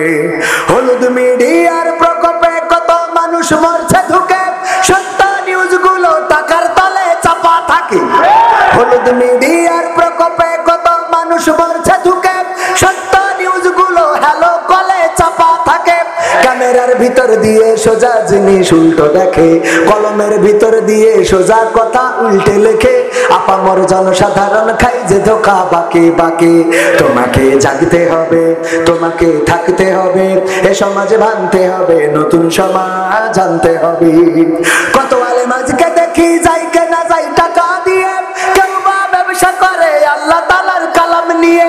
কত আলেম আজকে দেখি যাই কেনা যাই টাকা দিয়ে, কেউ বা ব্যবসা করে আল্লাহ তাআলার কালাম নিয়ে। তাই তো হকের কথা যায় না শোনা ওদের মুখে, তাই তো হকের কথা যায় না শোনা তাদের মুখে। উপরে কোরআন প্রেমী বিরোধিতা পিছন দিকে। তোমাকে জাগতে হবে, তোমাকে থাকতে হবে, এ সমাজে ভাঙতে হবে, নতুন সমাজ জানতে হবে। নাস্তিকেরা দিচ্ছে গালি আল্লাহ ও তার রাসূল নিয়ে, আমরা দায় সারাচ্ছি মুখে মুখে ফতোয়া দিয়ে। নাস্তিকেরা দিচ্ছে গালি আল্লাহ ও তার রাসূল নিয়ে, আমরা দায় সারাচ্ছি মুখে মুখে ফতোয়া দিয়ে। ওরা নাকি কথা বলে বাক স্বাধীনতার বলে, তারা নাকি কথা বলে বাক স্বাধীনতার বলে। হক কথা বলতে গেলে মাঝে মাঝে থাকবো জেলে। তোমাকে জাগতে হবে, তোমাকে থাকতে হবে, এ সমাজে ভাঙতে হবে, নতুন সমাজ জানতে হবে। ইন্ডিয়ান চ্যানেলের জ্বালাই অশান্তি আজ ঘরে ঘরে, ইসলামী চ্যানেল গুলো বাছাই করে বন্ধ করে। ইন্ডিয়ান চ্যানেলের জ্বালাই অশান্তি আজ ঘরে ঘরে, ইসলামী চ্যানেল গুলো বাছাই করে বন্ধ করে। সিরিয়াল দেখে দেখে হচ্ছে কত বিপথগামী, সিরিয়াল দেখে দেখে হচ্ছে কত বিপথগামী। পরকীয়া প্রেমের টানে কত নারী ছাড়ছে স্বামী। আমাদের এলাকায়, আপনাদের এদিক না? হ্যাঁ আছে। তোমাকে জাগতে হবে, তোমাকে থাকতে হবে, এ সমাজে ভাঙতে হবে, নতুন সমাজ জানতে হবে। যত সব ভণ্ড পীরে দিচ্ছে ধোঁকা অবিরত, আল্লাহ রাসূল ভুলে তাদের কাছে হচ্ছে নত। যত সব ভণ্ড পীরে দিচ্ছে ধোঁকা অবিরত, আল্লাহ রাসূল ভুলে তাদের কাছে হচ্ছে নত। কেউ বা মাজার খুলে শামিয়ানা তুলে ব্যবসা করে, কেউ বা মাজার খুলে শামিয়ানা তুলে ব্যবসা করে। গরিব দুঃখী পায় না খাবার, টাকার বস্তা বাবার ঘরে। আছে না নাই? আপনাদের এইদিকেই হয়। আমাদের চৌগাছায় একটা মাজার আছে, বুলুদাউনের মেলা। কের মেলা? বুলুদাউনের মেলা। কবরে টাকার ভিড় পড়ে যায়, এত টাকা, বস্তা বস্তা টাকা। আর ওই টাকাগুলো ওই কবরে যে আছে ও নিয়ে যেতে ওই মাটির নিচেই 10 তলা বিল্ডিং বানিয়েছে। বলেন সুবহানাল্লাহ। নাউজুবিল্লাহ। বানাইছে না? কবরের ওই লোকের কোনো টাকা লাগে না। তাই এই টাকাগুলো কোথায় যায়? পাগল মুড়িদেরা বোঝে না, এই টাকাগুলো দিয়ে ওরা গাঁজা কিনে খায় খায় রে। ঠিক না ঠিক? যত সব ভণ্ড পীরে দিচ্ছে ধোঁকা অবিরত, আল্লাহ রাসূল ভুলে তাদের কাছে হচ্ছে নত। কেউ বা মাজার খুলে শামিয়ানা তুলে ব্যবসা করে, কেউ বা মাজার খুলে শামিয়ানা তুলে ব্যবসা করে। গরিব দুঃখী পায় না খাবার, টাকার বস্তা বাবার ঘরে। তোমাকে জাগতে হবে, তোমাকে থাকতে হবে, এ সমাজে ভাঙতে হবে, নতুন সমাজ জানতে হবে। কত খুনি সন্ত্রাসীরা বাইরে ঘরে বীরের বেশে, কোরআনের পাখি যারা বন্দী তারা খাঁচার দেশে। আছে না নাই? মামুনুল হক, আরে শাইখুল হাদিস আল্লামা আজিজুল হকের সন্তান, সেই সুবাদে তার কিছু কিছু স্পেশাল সুবিধা পাওয়ার দরকার ছিল না? ছিল না? আমার পরিমণি, দূর আমার পরিমণি না, ধরেন আমাদের দেশের পরিমণি, সে যখন ধরা খায় তখন তার হাতে হ্যান্ডকাপ আছে? তার হাতে কয় আছে? কোথায় হ্যান্ডকাপ? বরং হাতে মেহেদি দিয়া গোরে, মেহেদি দিয়ে বের হয়। আর আমার আলেমেরা যখন ধরা খায় তখন সুস্থ মানুষ যখন গিয়েছিল তখন সুন্দর করে হাতটা এরকম করে দেখিয়ে হাসি দিয়েছিল, কত সুন্দর। সেই মানুষটা যখন বের হয় তখন ওই হাতে লাঠিটা জুটে যায়, কারণ তার সোজা হওয়ার জন্য লাঠি ছাড়া আর কোনো উপায় থাকে না, থাকে না, থাকে না রে। ঠিক না বেঠে? এই জন্য বলেছি কত খুনি সন্ত্রাসীরা বাইরে ঘরে বীরের বেশে, কোরআনের খাদেম যারা বন্দী তারা খাসার দেশে। কোথাও বিনা বাধায় যায় না বলা হকের কথা, কোথাও বিনা বাধায় যায় না বলা হকের কথা। রক্ত দিয়ে কেনা এটা কেমন স্বাধীনতা? তোমাকে জাগতে হবে, তোমাকে থাকতে হবে, এ সমাজে ভাঙতে হবে নতুন সমাজ। জাগার দরকার আছে না নাই? 1952 সালে যখন বাংলাদেশের মানুষ জেগেছিল, এই ফেব্রুয়ারি মাস আর কয়দিন পরে আসছে 21শে ফেব্রুয়ারি। 21শে ফেব্রুয়ারিতে শহীদ মিনারে যাব আর ফুল দেব, দিয়ে আমরা শ্রদ্ধা জানাবো। ওখানে জুতা পায়ে দিয়ে আমরা কেউ উঠবো না, ঠিক না বেঠিক? এই হলো শ্রদ্ধা। আর আবার ছেলের ইংলিশ মিডিয়ামে পড়াবো, বাংলা ভাষা এত ভালো বাসি রে যে আমার ছেলে ইংলিশ মিডিয়ামে পড়ে আর আমি 21শে ফেব্রুয়ারি পালন করে বেড়াই। ওইখানে যদি কোনো আলেম হঠাৎ করে স্যান্ডেল পায়ে দিয়ে উঠে যায় তাইলে তার আর উপায় নাই, উপায় নাই রে, ঠিক না রে? ঠিক। তবে আমি এই কথা বলি, যা করেন করেন, অসুবিধা নেই। যেই জাতি বুকের তাজা রক্ত ঢেলে দিয়ে 1952 সালে মায়ের ভাষা এনেছে, যেই জাতি বঙ্গবন্ধুর ডাকে সাড়া দিয়ে 1971 সালে 9টি মাস লড়াই করে সংগ্রাম করে স্বাধীনতার মহান স্থপতির মান রেখেছিল, বাংলাদেশটা স্বাধীন করে দিয়েছিল, স্বাধীনতা সার্বভৌমত্ব রক্ষা করেছিল, বাংলাদেশের মানুষ প্রমাণ করে দিয়েছে বুকের তাজা রক্ত ঢেলে দেব রে, কিন্তু মায়ের ভাষার অধিকার ছেড়ে দেব না। বুকের তাজা রক্ত ঢেলে দেব কিন্তু দেশের স্বাধীনতাকে অক্ষুণ্ণ রেখে দেব। বুকের তাজা রক্ত ঢেলে দিতে কার্পণ্য বোধ করব না, কিন্তু আমার মাতৃভূমির 1 ইঞ্চি মাটি ছেড়ে দেব না।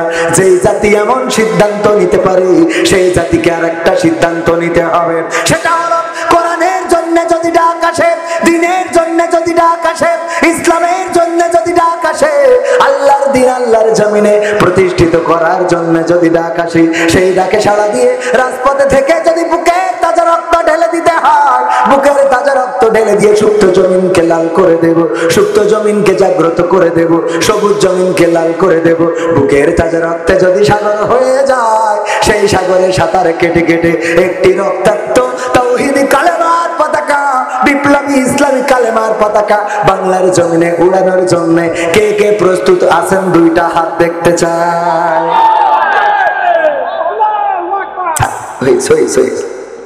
একজন তাকবীর দেওয়ার মতো আল্লাহর ওলি পালাম না। কেন পালাম না? কারণ আছে।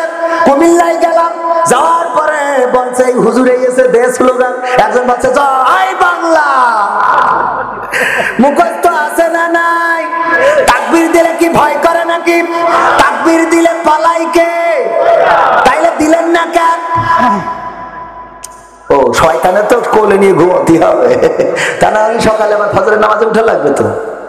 নারায়ে তাকবীর, নারায়ে তাকবীর, আল কোরআনের আলো, আল হাদিসের আলো, আমার নেতা তোমার নেতা, আমার নেতা তোমার নেতা। তাও সবাই বলে নাই, বলে নাই আমার নেতা তোমার নেতা, ছাতা মাতা ছাতা মাতা বলার লোক আছে না নাই? বলে আমার নেতার চরিত্র ফুলের মতো পবিত্র রে, নামাজ পড়ে না একক তো, গাঞ্জা টানে 5 ওয়াক্ত। আমার নেতা যেখানে আমরা আছি সেখানে, নেতা এখন ঢাকায় 3 তলায়, তুমি কেন গাছতলায়? ঠিক না বেঠে? এমন নেতার পিছনে স্লোগান দিয়ে বেড়ান যেই নেতারা শুধুমাত্র টুপি মাথায় দেয়, আর ভোট হয়ে যাওয়ার পরে আর কোনদিন মসজিদ পাওয়া যায় না রে। সূরা তাহা 55 নম্বর আয়াত, আল্লাহ বললেন মিনহা খলাকনাকুম ওয়া ফিহা নুঈদুকুম ওয়া মিনহা নুখরিজুকুম তারাতান উখরা। কেন বললেন? এই আয়াতটা নাজিল হয়েছে কবরবাসীর জন্য নয়। আমরা কবরের কাছে যেয়ে বলি, ও মানুষ, তোমাকে এই মাটি থেকে সৃষ্টি করা হয়েছে, আবার এই মাটিতে ঢুকিয়ে দেয়া হলো, আবার একদিন এই মাটি থেকে জীবন্ত করে উঠানো হবে। এই কথা বলার পরে ওই কবরবাসী বলেন দেখি আর সচেতন হওয়ার জায়গা আছে নাকি? সচেতন হওয়ার সুযোগ আছে? তাহলে ওর শুনাই লাভ কি? কেন ওর শুনাই লাভ? কারণ কিছু ষড়যন্ত্র হয়েছে। কোন আয়াত করে পড়া লাগবে আমরা জানি না, বুঝি না। এই জন্য এই আয়াতটা নিয়ে খুঁজে খুঁজে কবরের কাছে লাগাই দিয়েছি, যাতে ও যেন প্রতিবাদ করতে না পারে। ও যদি প্রতিবাদ করতে পারতো তাইলে বলতো আমার তো তেশ মারা সারা, তোরা সাবধান হ। ঠিক না বে? ঠিক। আপনাদের এদিকে একজন কৌতুক করতো, নাম হলো ফজা হগল বগল মিতুল, মনে আছে? আপনাদের এদিকে ছিল। আবেদাকে বলতেছে, আবেদা তোর জন্য আমি জীবন দিতে জানি, তোর জন্য মরতে জানি, তোর জন্য আমি প্রাণ উৎসর্গ করে দেবো, কোনো আপত্তি নেই, তোরে এত ভালোবাসি। আবেদা বলছে যদি সত্যি তাই হয়, ওই যে ট্রেনটা আসছে ওর নিচে যেয়ে মাথাটা দাও। বলছে আবেদা মাথা দিয়ে তো কোনো ব্যাপার না, তোর জন্য জীবন দেবো, কইছি দিতে পারবো। আমি যে মাথা দেবো ট্রেনের দ্বিখণ্ড করে চলে যাবে, আমার নেটওয়ার্ক শেষ। এরপরে মানুষ বলবে কেন সে ট্রেনের তলে মাথা দিয়েছে? আবেদার ভালোবাসার কারণে। তোমার নামে হবে মামলা, পুলিশে এসে ধরে নিয়ে যাবে, রিমান্ড হবে, ফাঁসির রায় হবে। তোমার যখন ফাঁসি দিয়ে মেরি ফেলবে, আমি কান নিয়ে বাঁচবো? চিন্তা না করি পারবে? ওর রিমান্ডে নিয়ে ফাঁসি হলি, আবেদার ফাঁসি হয়ে গেলে ও কান নিয়ে বাঁচবে। তা ট্রেনে কাটা পড়লো কিনা বোঝা গেছে না? আমাদের অবস্থা আরে বন্ধুরা, আমাদের অবস্থা হলো আমরা এমন জায়গায় বলি গো, যেই জায়গা থেকে প্রতিবাদের কোনো সুযোগ নাই। ভাই জানেরা আমার, ওই জায়গায় ওই কবরবাসী প্রতিবাদ করতে পারে না। যদি করতে পারত বলতো আমার খেলা তো শুরু হয়ে গেছে, তোমরা সচেতন হও, সাবধান হও, তোমরা ইমানদার হও, আল্লাহওয়ালা হও। তা না হইলে আমার কাছে আশা লাগবে। এই ওয়াজটা আসলে কবরবাসীর জন্য না। এই ওয়াজটা কেন এসেছে? পবিত্র কোরআনের সূরা তাহা পড়বেন, এটা হলো আল্লাহ রাব্বুল আলামিন এই ওয়াজটা শিখাইছেন মুসা আলাইহিস সালামকে। মুসা আলাইহিস সালামকে শিখাই বলছে, যাও ফিরাউনের কাছে যাইয়ে বলো তুমি তো বাউন্ডারি ক্রস করে ফেলিসাও, তুমি ভালো হয়ে যাও। মাসুদ তুমি কি ভালো হবে না? তোমাকে ভালো হতে হবে, খেলা হবে। মাসুদ তুমি কি ভালো হবে না? তোমার ভালো হওয়ার জন্য আমি নবী হয়ে এসেছি, আমার ভাই হারুনকেও নবী বানিয়েছে। ওগো ফেরাউন তুমি ভালো হয়ে যাও, তোমার ভালো হইতে কিন্তু পয়সা লাগে না। এরপরে যদি ফেরাউন ভালো না হয়, তুমি মুজিজা দেখাবা। কি দেখাবা? তোমার হাত বগলের নিচেই দিবা, তারপরে এরকম করে বের করবা, লাইট জ্বলবে, এইটা দেখাবা। তাও যদি ও না মানে, তারপরে তুমি লাঠিটা ছেড়ে দিবা, সাপ হয়ে যাবে। তারপরেও যদি না মানে, তাইলে কি করবা? ওরে বলবা মিনহা খলাকনাকুম ওয়া ফিহা নুঈদুকুম ওয়া মিনহা নুখরিজুকুম তারাতান উখরা। ওরে ফেরাউন, এই মাটি থেকে তোমাকে সৃষ্টি করা হয়েছে, আবার এই মাটিতে তোমাকে ঢুকিয়ে দেয়া হলো, আবার একদিন এই মাটি থেকে তোমাকে জীবন্ত করে উঠানো হবে। সুতরাং তোমার কিসের অহংকার, কিসের বড়াই, কিসের লড়াই, কিসের মারামারি, কিসের গাদ্দারি, সব ছেড়ে দাও, দিয়ে তুমি এক আল্লাহর জন্য নিবেদিত হয়ে যাও। এই ওয়াজটা মুসাকে দিয়ে করাইছেন কার? আর আমরা করি কার? মরা মানছে। যে ওয়াজটা সবচেয়ে কড়া জায়গা, সেই ওয়াজটা সবচেয়ে নরম জায়গায় রে। শুনে তোমার পড়ি দেখে যদি মিথ্যে বলি, পরে আবার দাওয়াত দিয়ে নামে আবার আসবে না। পড়ি দেখে এই ওয়াজটা কার কাছে করা লাগবে? ইঞ্জিনিয়ার শফিকুল ইসলাম, সুদখোর এই গ্রামের সবচেয়ে বড়, ওর কাছে যেই বলা লাগবে মিনহা খলাকনাকুম ওয়া ফিহা নুঈদুকুম ওয়া মিনহা নুখরিজুকুম তারাতান উখরা। ডক্টর শফিকুল ইসলাম, ও ইঞ্জিনিয়ার শফিকুল ইসলাম, কেন সুদ খাও? সুদ খাওয়া ছেড়ে দাও। এই মাটি থেকে তোমাকে সৃষ্টি করা হয়েছে, মাটিতে ঢুকা ঢুকানো হবে, আবার মাটি থেকে জীবন্ত করে উঠানো হবে। এইটা পড়া লাগবে মেম্বারের কাছে। ওগো মেম্বার, আমাদের বিধবা ভাতার কার্ড কেন শালীর নামে দিয়েছে? তোমার তো একদিন কি মরা লাগবে, কবরে যাওয়া লাগবে, আবার কবর থেকে উঠা লাগবে। এই কাজটা করা লাগবে। চেয়ারম্যান সাহেবের, ওগো চেয়ারম্যান সাহেব রাস্তা দিল করার জন্য, কেন কেটে গেল? মিনহা খলাকনাকুম ওয়া ফিহা নুঈদুকুম ওয়া মিনহা নুখরিজুকুম তারাতান উখরা। এই কাজটা করা লাগবে এমপির কাছে। ওগো এমপি আমির হামজা, তার তো কোর্ট রায় দিয়েছে, তারপরেও কেন তার মাহফিল করতে দেয়া হবে না? মিনহা খলাকনাকুম ওয়া ফিহা নুঈদুকুম ওয়া মিনহা নুখরিজুকুম তারাতান উখরা। এই কাজটা করতে হবে মন্ত্রীর কাছে, কিন্তু এই কাজ আপাতত প্রধানমন্ত্রীর কাছে করার দরকার নেই। আরো 5 বছর যাক, তারপর করলেই হবে। ঠিক আছে তো বাজান? কোরআন পড়তে ভালো লাগে, কোরআন শুনতে ভালো লাগে, কোরআন জানতে ভালো লাগে, কোরআন মানতে ভালো লাগে। কোরআন পড়তে ভালো লাগে, কোরআন শুনতে ভালো লাগে, কোরআন জানতে ভালো লাগে, কোরআন মানতে ভালো লাগে না। নামাজেতে পড়লে কোরআন মনটা শীতল হয়, কারির তেলাওয়াত শুনিলে প্রাণ জুড়িয়ে যায়। ঠিক না বেঠে? নামাজেতে পড়লে কোরআন মনটা শীতল হয়, কারির তেলাওয়াত শুনিলে প্রাণ জুড়িয়ে যায়। সেই কোরআনের ব্যাখ্যা দিলে কলিজাতে আগুন জ্বলে, সেই কোরআনের ব্যাখ্যা দিলে অন্তরেতে আগুন জ্বলে। বিরোধিতাও চলে কেন তা জানি না। কোরআন পড়তে ভালো লাগে, কোরআন শুনতে ভালো লাগে, কোরআন জানতে ভালো লাগে, কোরআন মানতে ভালো লাগে। কোরআন পড়ে অনেক লোকে শুরু করে দিন, তারাই আবার চাই না দেশে কোরআনের আইন। আছে না নাই? সকালবেলা উঠে কোরআন খোঁজে, আছে না নাই? জায়নামাজ খোঁজে, আছে না নাই? তাসবিহ খোঁজে, আছে না নাই? তারাই আবার কোরআনের আইন চাই না। তাইলে কেমন কোরআন পড়ে আমার বুঝিয়া সেই নারী। ঠিক আছে বাবা? কোরআন পড়ে অনেক লোকে শুরু করে দিন, তারাই আবার চাই না দেশে কোরআনের আইন। এটা যে কেমন নীতি, তাই তো এ দুর্গতি করছে মোদের ক্ষতি, কেন তা বুঝি না। কোরআন পড়তে ভালো লাগে, কোরআন শুনতে ভালো লাগে, কোরআন জানতে ভালো লাগে, কোরআন মানতে ভালো লাগে। এবার বলি, আছে না? কোরআন বুকে চুমু খাওয়ার লোকের নাই অভাব, সেই কোরআনের বিরোধিতা আবু জাহেলের স্বভাব। কোরআন বুকে চুমু খাওয়ার লোকের নাই অভাব, সেই কোরআনের বিরোধিতা আবু লাহাবের স্বভাব। মানবা সুবিধা মতো, তাই এই বুকে ক্ষত, দেখলে এমন কিছু সইতে পারি না।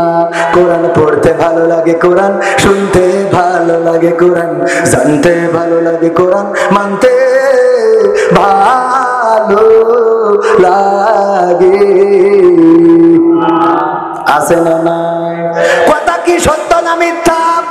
এমন মানুষ আছে না নাই? কিন্তু আমাদের কথা হলো, আমাদের কথা হলো কোরআনের সাথে যারা করবে দ্বন্দ্ব, তাদের সাথে কবু হবে না আপোষ। কথা কয় না? কোরআনের সাথে যারা করবে দ্বন্দ্ব, তাদের সাথে কবু হবে না আপোষ। কোরআনের সাথে যারা করবে দ্বন্দ্ব, তাদের সাথে কবু হবে না আপোষ।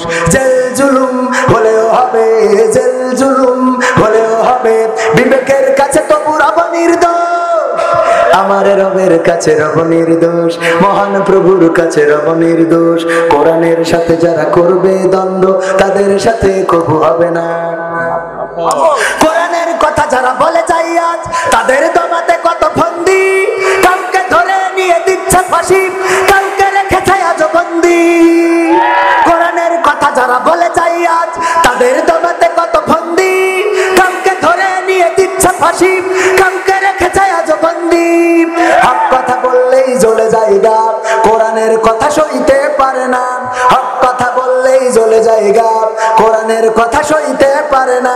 জানি না তাদের আমাদের পরে কেন এত আক্রোশ। জেল জুলুম হলেও হবে, জেল জুলুম হলেও হবে, বিবেকের কাছে তো পুরো নির্দোষ। আমার রবের কাছে রব নির্দোষ, মহান প্রভুর কাছে রব নির্দোষ। কোরআনের সাথে যারা করবে দ্বন্দ্ব তাদের সাথে কবু হবে না। কোরআনের কথা আজ বলতে গেলে আসছে বাধা কত ভাবে, কোরআন প্রেমিকেরা হাতে রেখে হাত সামনে এগিয়ে যাবে। দিনের কথা আজ বলতে গেলে আসছে বাধা কত ভাবে, কোরআন প্রেমিকেরা হাতে রেখে হাত সামনে এগিয়ে যাবে। হক কথা বলতে করি না কো ভয়, জীবনের বিনিময়ে আনব বিজয়। হক কথা বলতে করি না কো ভয়, জীবনের বিনিময়ে আনব বিজয়। বুকে আছে শক্তি, অন্তরে আছে সাহস। জেল জুলুম হলেও হবে, জেল জুলুম হলেও হবে, বিবেকের কাছে তো পুরো নির্দোষ। আমার রবের কাছে রব নির্দোষ, মহান প্রভুর কাছে রব নির্দোষ। কোরআনের সাথে যারা করবে দ্বন্দ্ব তাদের সাথে কবু হবে না। আপোষ কি করা যাবে? রাত 11টার মধ্যে শেষ করতে চাইলো 11টা বেজে, এখন 12টার কাটায় চলে গেছে। আমার ভাইজান প্রবাসী, অনুমতি দিলে প্রবাসীদের বন্ধ হয়ে যাচ্ছে। প্রবাসীদের গানটা যদি সময় থাকে, সময় আছে আপনাদের? যেহেতু উনি 5 লক্ষ টাকা মাদ্রাসায় দিয়েছেন, এইভাবে নিয়মিত দেন, দেন না দেন। কিন্তু প্রবাসীরা কেমন অবস্থায় থাকে এটা কি জানেন? অনেকেই জানেন। আমি প্রবাসীদের গোটা জীবনটা তুলে ধরেছি। সেই জীবনটা যার প্রেমে দিয়েছ এমন, যার নিয়ে দেখিয়া স্বপন। মা বোনেরও আছে নাকি? মা বোনদের জন্য তো একটা ওয়াজ করেন, আগামী বছরে এর থেকে বেশি। আর মা বোনদের একটা ওয়াজও শোনালাম না। মা বোনদের শর্টকাটে একটুখানি বলে দিই। আল্লাহর নবী মেরাজ থেকে আসলেন, এসে বললেন ওগো নারীরা সাদাকা করো বেশি। কারণ কি?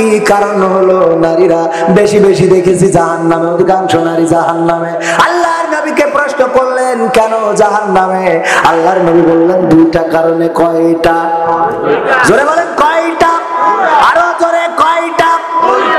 2টা কারণ। কি কি কারণ? আল্লাহর নবীর কাছে জিজ্ঞাসা করা হলো।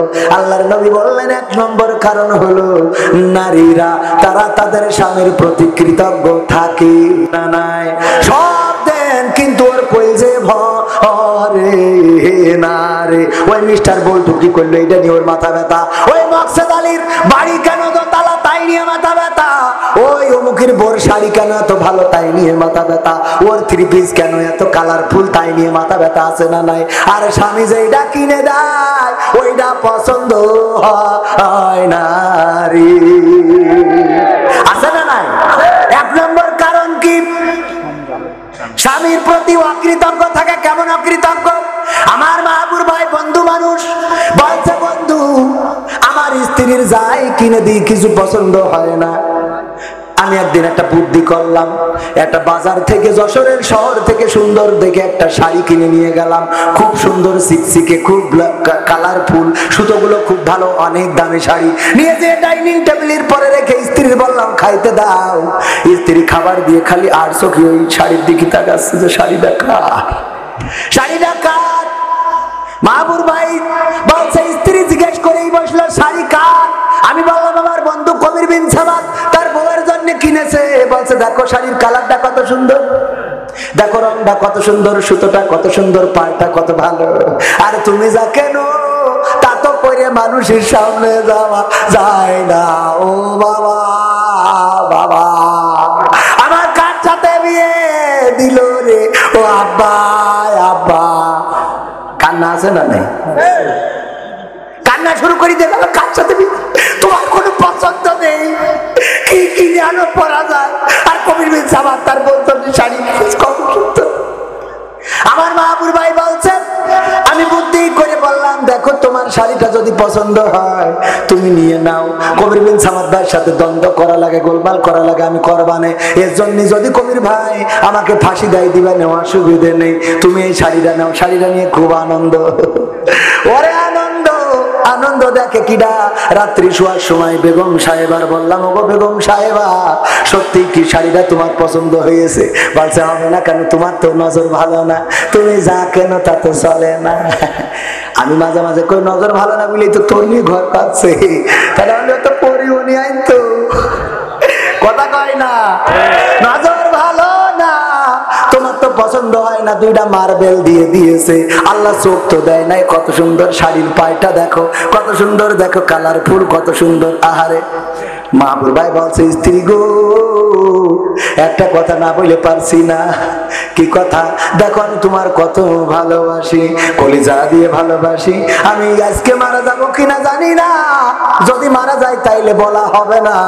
আমি একটু তোমার বলে দিই, সেটা হলো বিশ্বাস করো আল্লাহর কসম করে বলি, এই শাড়ি কবির বিন সাওয়াদ তার বোর জন্য কিনিনি, আমি তোমার জন্য নিজেই পছন্দ করে কিনেছি। বাসে তাহলে রং থাকবে না, তাহলে রং থাকবে না।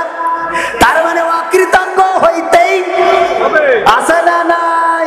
এক নম্বর কারণ, আমার মা বোনেরা পর্দার অন্তরালে যারা আছেন, স্বামী সারাদিন কষ্ট করে, বিদেশের কথা গতকালও বলেছি, প্রবাসে যারা কষ্ট করে, উনি তো আমেরিকায় থাকে, আসলে আমেরিকায় সবাই কিন্তু সুখে নেই। সবাই সুখে আছে? প্রবাসেতে সবাই সুখে নেই।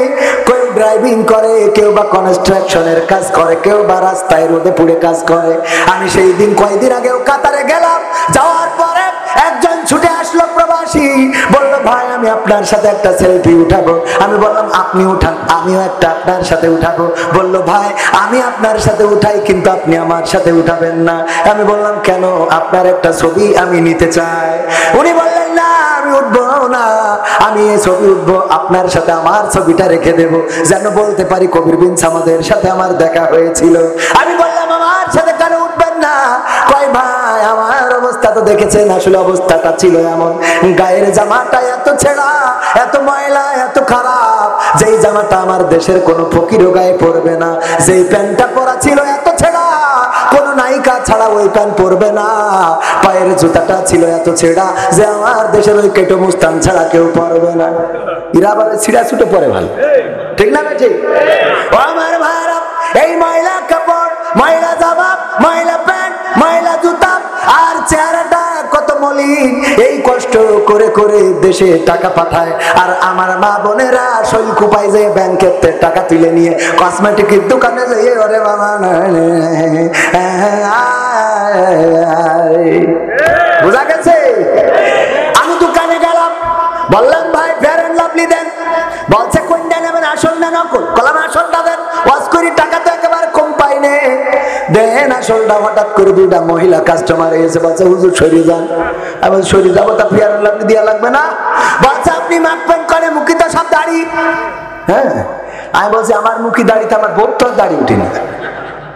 আমি না মাখি, আমার বউ মাইক পানে, আর আমি মেখেও দেখেছি এত বেশি পরিষ্কার হওয়া যায় না। আমি না হয় খেয়ে দেখতাম, দাও ফেয়ার এন্ড লাভলি। বাচ্চা হুজুর শরীর দাঁড়ান, মহিলা মানুষের সাথে যদি ঘেঁষা লাগে তাহলে গুনাহ হবে না। হাদিস দেবো আমি, ও আমার শিখ সহ্য না করি পারবে? সত্য না মিথ্যা? ওই প্রবাস থেকে দিনের পর দিন কষ্ট করে স্বামী টাকা পাঠায়, আর এই টাকা নিয়ে টাঙ্কি মারে, এর সাথে ওর সাথে সিনাক্সে যায়, মোটর সাইকেলের পিছনে উঠে ডামারের সাথে গৌরী। আমার মা বোনেরা এই কাজগুলো করা যাবে। দুই নম্বর কারণ কি বলবো? একটা বললাম তাই সহ্য করতে পারছে কিনা? আমার পুরুষরাও তো অত ভালো না, এদের দোষ আছে। একজন শুনেছে যে ওই স্ত্রী যদি নামাজ না পড়ে তো স্বামী জাহান্নামে যাবে, ও বাড়িতে যেতে বলছে ওট, তা বলছে কে? বলছে ওট নামাজ পড়তে হবে। কেন? তা বলছে হুজুরির কাছে শুনলাম যে যদি স্ত্রী নামাজ না পড়ে তাহলে স্বামী জাহান্নামে যাবে। তা বলছে তা অসুবিধা কি? তো অসুবিধা না, তুই নামাজ না পড়লে আমি জাহান্নামে যাবো, অসুবিধা না মানে? তা বলছে তুমিও তো নামাজ পড়ো না। বলছে আমি পড়ি না, আমার জন্য আমি জাহান্নামে যাবো, অসুবিধা তোর জন্য যাবো কেন? তোর জন্য যাওয়ার মতো নেই। ওইটা উঁচু করে বলছে শীতের রাত ডিস্টার্ব করি না, গরমকালে পড়বো। গের গরমকাল আজকে আজ না তাহলে কালকে, গের কালকে তাই সেখানে উঁচু করে তুই আমার বউ, আমার কথা শুনবি, কার কথা শুনবি রে? জোর করে উঠায় উজু করে এসে সেদিক কাটতে বলো এখন রাত 12টার সময় কেন নামাজ কয় রাকাত পড়বো কি নিয়ত কি সুরো পড়লে দাও ও বলছে যাই পড় তো বলছে এত আসতে কেন জোরে কও তুমি করো এক কাজ করো সামনে দাঁড়াও তুমি মমতি করো আমি পিছনে থাকছি যাই পড় না তুমি মমতি করো আমি পড়ছি পিছনে বলছে ওই কাই খেতে পয়সা নেই হয়ে গেল আমার ঘর আছে না নাই ইরাও খারাপ কম না আমার আব্বা বলতো ওয়াজ করে গেছেন যে ওগো নারীরা রহিম আলাইহিস সালাম তার স্বামীর চুল দিয়ে পা মুছাই দিয়ে তারপরে ঘুমাইতো ওগো নারীরা তোমরা যদি পারো স্বামীর চুল দিয়ে পা মুছাই দিও সওয়াব আছে আমাদের মাহমুদুল হাসান জিয়াদি বলতো যদি কেউ মহব্বতের সাথে আল্লাহর নবীর হাদিস আমি এটা কোনো পাই নাই থাকতেও পারে কোন স্ত্রী যদি স্বামীর মহব্বতের সাথে মাথায় হাত বুলাই দেয় খুব সুন্দর করে হাত বুলাই দেয় মাথায় যত চুল আছে সেই চুলের সমপরিমাণ সওয়াব তার আমল নামায় লেখা হবে এই শুনে নাকি টাকলা মুরাদের বউ চিঠি দিয়েছে তাহলে আমার উপায় কি হবে কারণ আমার বউর মাথায় আমার স্বামীর মাথায় তো মাল একটাও নেই সংবিধানে রাষ্ট্র ধর্ম ইসলাম আছে বলে তোমার কেন জলে রে বন্ধু তোমার কেন জলি শয়তানে জ্বালে কি আগুন তোমারই বগলে তোমার কেন জলের টাকলা তোমার কেন জলি মানে গান ভরা মনের মধ্যে খালি উঠছে আর ফিরে যাচ্ছে এত গান শোনানোর সময় নেই মাঝে মাঝে একটু ওয়াজ না করলেও হয় না কারণ মাহফিলেরও হক আদায় করতে হয় তাহলে আমার আব্বা বলছে ওয়াজ করেছে রহিম আলাইহিস সালাম চুল দিয়ে পা মুছাই দিত গো নারীরা যদি পারো চুল দিয়ে পা মুছাই দিবা এই ওয়াজ শুনে আপনাদের শৈলকুপার কি গ্রাম জানো গোবিন্দপুর এক নারী যেয়ে তার স্বামীর চুল দিয়ে পা মুছাই দিয়ে তারপর শুয়েছে শোয়ার পরে গন্ধের জ্বালায় বাঁচা যাচ্ছে না ওরে গন্ধ গন্ধ কিসের গন্ধ দুর্গন্ধ পায়খানার গন্ধ খুঁজে খুঁজে দেখে কোন জায়গায় কোন জায়গায় পায় না এক পর্যায়ে স্বামী চুলটা টেনে নিয়ে বলছে তোমার চুলিতেই তো দেখি এই দুর্গন্ধ আসতেছে কারণটা কি কয় কারণ কি করতে পারবো না হুজুর ওয়াজ করেছে যে যদি পারো স্বামীর চুল দিয়ে পা মুছাই দিবা আমি তোমার খালি এই সে মনে করলাম ওয়াজটা আমল করে শুই আমি চুল দিয়ে পা মুছাই দিয়ে শুইছি এর বাইরে আর কিছু জানি না কয় ঘটনা তো ঘটেছে ওই জায়গায় কেন মই মোড়ের মাথায় খেলছিল তাস টাকা দিয়ে তাহলে কি হয় জুয়া জুয়া জুয়া খেলা টাকা দিয়ে তাস খেলছে জুয়া খেলছে এটা হারাম না হালাল পুলিশের গাড়ি একটা হরেন দিতে দিতে যখন চলে গিয়েছে অমনি দিয়েছে দৌড় জুতোটা পায় দেওয়ার সময় পায়নি বাঁশবাগানে কিটা ঝাড়িয়ে থুইলো চটকা এসে চুপচাপ শুয়ে রয়েছে আর ওই মহিলা মুসাই তারপর শুয়েছে পরের দিন যখন আব্বা বাড়ি যাচ্ছে মহিলারা বলছে হুজুর শোনে নষ্ট করলেন যে স্বামীর চুলবে পা মুছাই দিবা ওয়াজ ঠিক আছে আমরা মুছাই দেবো কোনো আপত্তি নেই কিন্তু একটু দয়া করে বলে দেবেন ওরা যেন কলেরতে পাড়া ধুয়ে তারপর শোয় ঠিক আছে তো ও আমার ভাইরা এই হলো অবস্থায় আমাদের ওদের কথা কি বলবো দুই নম্বর কারণ হলো তারা বেশি বেশি অভিশাপ দেয় কি দেয় অভিশাপ দেয় এই অভিশাপ দেওয়ার রীতিটা মা বোনদের মধ্যে অনেক বেশি খালি বলে তুমি মরো না কেন তোমার মরণ করে না কেন ছেলের বলে এই তুই মরিস না কেন মেয়ের বলে আল্লাহ তোর মরণ করে না কেন আবার মাঝে মাঝে বলে আজরাইল আসে না কেন আজরাইল চেনে না কেন স্বামীর বলে তুমি মরো না কেন কয়েকদিন আগে একজন মহিলা আমার কাছে ফোন দিয়েছে হুজুর বললাম বলেন বাচ্চা হুজুর গো আমার স্বামী মরে গেছে আর হচ্ছে আমার বিয়ে করা শেষ আমার দুই বাচ্চা এক বউ আর কোন লাইন নেই একটা নিয়ে তাই জ্বালার শেষ নেই রে বলছে না হুজুর বিয়ে করতে বলি না তাহলে কি হুজুর আমার স্বামী মরে গেছে আমি একটা ঝামেলা আমার মনের মধ্যে খুব একটা কষ্ট কিসির কষ্ট কষ্ট হুজুর আমার স্বামী অসুস্থ ছিল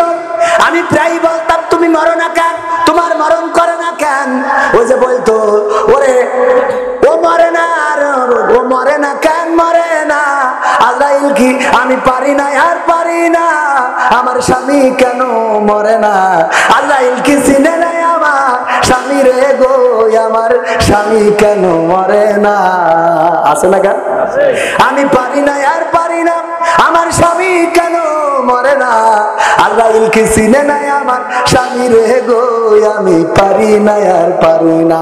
আমি এই কথা বলতাম, আমার স্বামীর বলতাম তোমার মরণ করে না কেন, আজরাইল তোমার চেনে না কেন, তোমার উঠাই নাই না কেন, এই কথাগুলো বলতাম। আমার স্বামী মারা গেল একটা সপ্তাহ হলো, আমার মনের মধ্যে বড় কষ্ট। আমার কথার কারণেই কি স্বামী মরেছে, নাকি তার হায়াত শেষ হয়ে গেছে তাই মরেছে? আমি বললাম আমি তো ছোট মানুষ, আমি বলতে পারবো না আসলে হায়াত ফুরাইছে নাকি তার ওই আপনার অভিশাপে মরেছে। তবে এতটুকু বলতে পারি, দোয়া আর বদদোয়া দুইটাই আল্লাহর কাছে কবুল হয় না, হয় না? দুইটাই কবুল হয়। সুতরাং হায়াত ফুরাইয়াও থাকতে পারে, আবার আপনার অভিশাপও লাগতে পারে। আমার নারীরা আপনাদের সাবধান করে দিয়ে বলতে চাই, দয়া করে এমন কোন অভিশাপ দিবেন না যেটা আল্লাহ যদি কবুল করে নেয় তাইলে আপনার বড় ক্ষতি হয়ে যাবে না, যাবে না, যাবে না, যাবে না। সুতরাং এই অভিশাপ দেয়া থেকে বিরত থাকতে হবে, আর অকৃতজ্ঞ থাকা যাবে না। স্বামীরা কষ্ট করে, আমার ইউটিউবার ভাইরা রাতের পর রাত জাগে, মাসের পরে মাস দৌড়ায় বেড়ায়, কত কন্টেন্ট, কত ভাবে কত মানুষের কথা শোনে, কত মানুষের গালি শোনে। এই ক্যামেরা লাগানোকে কেন্দ্র করে কত জায়গায় দেখেছি শ্রোতারা উঠে বকাঝকা শুরু করে, ক্যামেরা নামা, ক্যামেরা নামা, আর ওরা চুপচাপ থাকে। কারণটা কি? কারণ ঘরে আছে স্ত্রী, ঘরে আছে সন্তান, সারাদিন কষ্ট করে, সারা রাত কষ্ট করে, যে ইউটিউবে ভিডিও ছাড়ার পরে কিছু আর্নিং আসবে, কিছু অর্থ ইনকাম হবে, সেটা দিয়ে স্ত্রীর শাড়ি কিনে দেব, সন্তানের জামা কিনে দেব, স্কুলের বিল শোধ করব, নিজের গায়ের জামা, নিজের পরনের কাপড় কোনোদিন নতুন পরে না। পুরানো মার্কেট গুলোতে গেলে পুরানো থ্রি পিস কোনোদিন পেয়েছেন নাকি? কিন্তু পুরানো শার্ট আছে না নাই? ছেলেদের জুতা ছাড়া মেয়েদের কোনো জুতা পাবেন না। যেই পিতারা, যেই স্বামীরা, যেই পুরুষেরা এত কষ্ট করে পরিবারের জন্য, সংসারের জন্য, সন্তানের জন্য, সেই পরিবারের স্ত্রী যদি সেই স্বামীকে অভিশাপ দেয়, সেই স্বামীর প্রতি অকৃতজ্ঞ থাকে, এর মতো অকৃতজ্ঞ আর কেউ হইতে পারে? আর কেউ হইতে পারে? আল্লাহর নবীর একটা হাদিস, আল্লাহর নবীর কন্যার জীবনের একটা ঘটনা শোনায় শেষ করে দেব। সেটা হলো আল্লাহর নবীর কন্যা ফাতেমা রাদিয়াল্লাহু তাআলা আনহা। সন্তান, দুইটা সন্তান, নাম কি? হাসান এবং হুসাইন রাদিয়াল্লাহু তাআলা আনহু। 3 দিন ধরে বাড়িতে কোনো খাবার নাই, পেটের মধ্যে কোনো দানা পানি পড়ে নাই, কান্নাকাটি শুরু করে দিয়েছে। ও গো মা, আর কত না খেয়ে থাকবো গো মা, বড় কষ্ট হয়। মা বললেন, তোমরা বারবার কেন আমাকে ডিস্টার্ব করো? তোমাদের বাবাকে কি চোখে দেখো না? তোমাদের বাবাকে বলতে কেন পারো না? কেন বারবার আমাকে বলো? আমাকে কেন এত তোমাদের চোখে পড়ে? আমাকে কেন জ্বালাও তোমরা?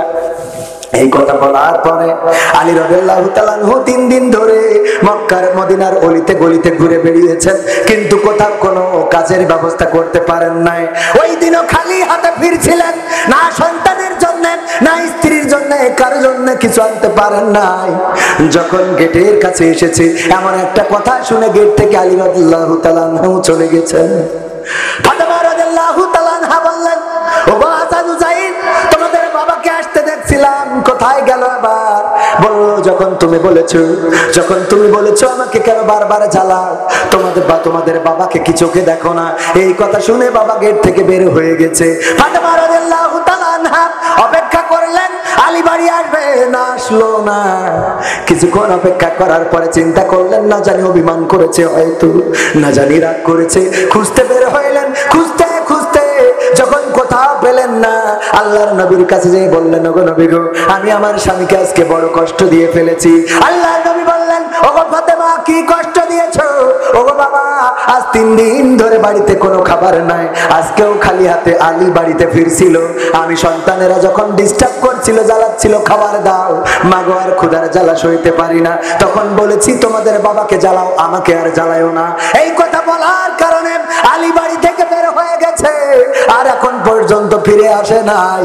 আল্লাহর নবী বললেন, ওগো ফাতেমা, শুনে নাও, এই মুহূর্তে যদি আলী মারা যেয়ে থাকে, যদি সাপে কামড় দেয় আর আলী যদি মারা যায়, অথবা বনের বাঘে আলীকে যদি খেয়ে ফেলে, ওগো ফাতেমা, আর তুমি যদি তোমার স্বামী আলীর কাছ থেকে ক্ষমা চেয়ে না নিতে পারো, ওই পরকালের ময়দান, হাসরের ময়দানে আমি নবী মুহাম্মদ, তুমি যে আমার কন্যা ফাতেমা, এই পরিচয়টা হাসরের ময়দানে দেব না। আল্লাহু আকবার বলবেন। একটা সত্য কথা, 3 দিন ধরে সত্য কথাটা শুধুমাত্র সন্তানদের বলার কারণে আর আলী রাদিয়াল্লাহু তাআলা অভিমান করার কারণে আল্লাহর নবী নিজের কন্যার পরিচয় দিতে চায় নাই। এবার মা বোনেরা চিন্তা করে দেখেন, স্বামীর সাথে কত ঝগড়া, কত বিবাদ। এই ঈদে নতুন জামা, থ্রি পিস, আলিফ লাইলা শাড়ি যদি না কিনে দাও তাইলে তোমার ঈদের কপালে আগুন ধরে।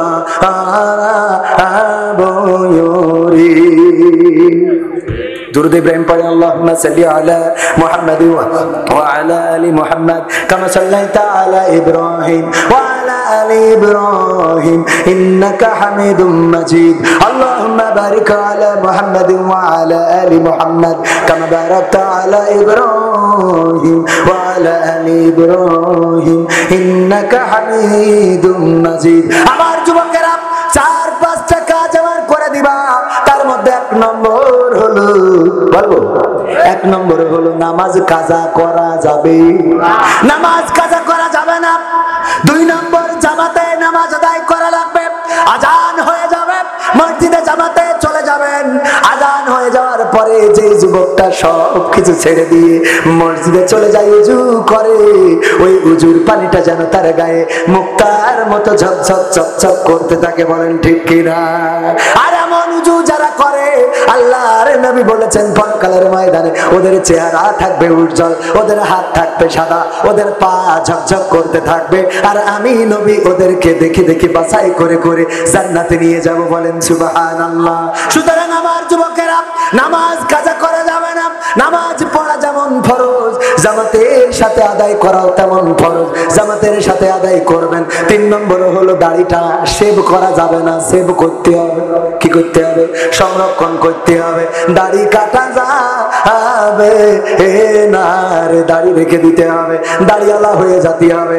দেখেন এখন দাড়ি মুসলমানেরা রাখে না, কিন্তু ভারতের ক্রিকেটাররা একটাও দাড়ি কাটে না। ঠিক না বেঠিক?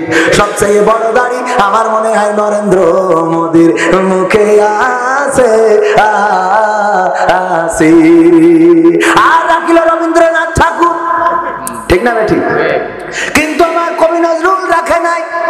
দাড়িটা রাখবেন, শেভ করা যাবে না, শেভ করতে হবে। দাড়িটা রেখে দেবেন, আর তারপরে যে কাজটা করবেন সেটা হলো টাকনুর উপরে কাপড় পরবেন, টাকনুর নিচে কাপড় পরা যাবে যাবে। আর 5 নম্বর কাজ হলো, আমার যুবকেরা ওই ফ্রি ফায়ার, পাবজি সহ উল্টো পাল্টা যত গেম আছে সব আনইনস্টল করে দিতে হবে। ফোনের মধ্যে কোরআনের অ্যাপসটা নামাই নিবা, হাদিসের অ্যাপসটা নামাই নিবা। যখন অবসর কোরআন পড়বা, হাদিস পড়বা, দেখবা কলিজাটা ঠান্ডা হয়ে যাবে। আর ফ্রি ফায়ার পাবজি খেলবা, ঘাড়টা বেকা হয়ে যাবে। ঠিক না বেঠিক? সুতরাং এইগুলো ছেড়ে দেওয়ার দরকার আছে না নাই? এই কাজগুলো আমার যুবকেরা করে দিবা। তাইলে যুবকেরা আমার, যদি এই কাজগুলো করে দিতে পারো, তাইলে আমিও তোমাদের বলতে পারি পরকালে আল্লাহ রাব্বুল আলামিন ইবাদতের এই ইবাদতগুলোর জন্য তোমার জন্য জান্নাতটা করে দিতে পারে না? পারে না? পারে না? পারে না? যৌবনকালের ইবাদত আল্লাহর কাছে বড় প্রিয়। আর মা বোনেরা পর্দার মধ্যে থাকবেন, স্বামীর খেদমত করবেন, মা বাবার খেদমত করবেন, শ্বশুর শাশুড়ির খেদমত করবেন, এই কাজগুলো করবেন। এটাই আপনাদের প্রতি আমার নসিহত। এবার যদি বলেন তাহলে মুনাজাত। আলহামদুলিল্লাহি রাব্বিল আলামিন।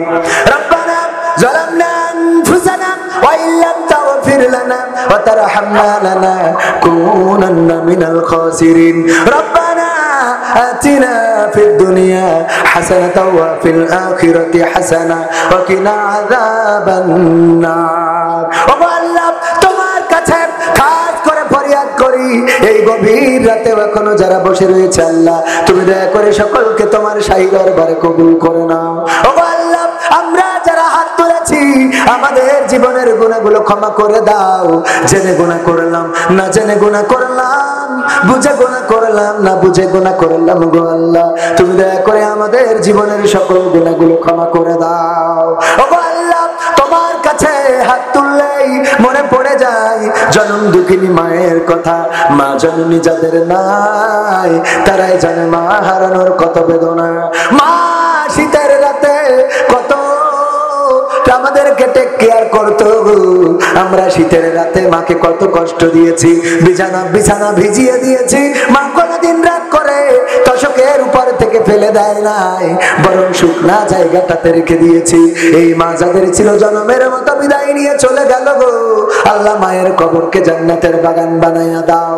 ও আল্লাহ, যাদের বাবা নাই, চির জনমের মতো বিদায় নিয়ে চলে গেছে গো, আর তো কোনোদিন ফিরে আসবে না, আর কোনোদিন খোকা বলে ডাকবে না, আর কোনোদিন মাথায় হাত বুলিয়ে দিবে না।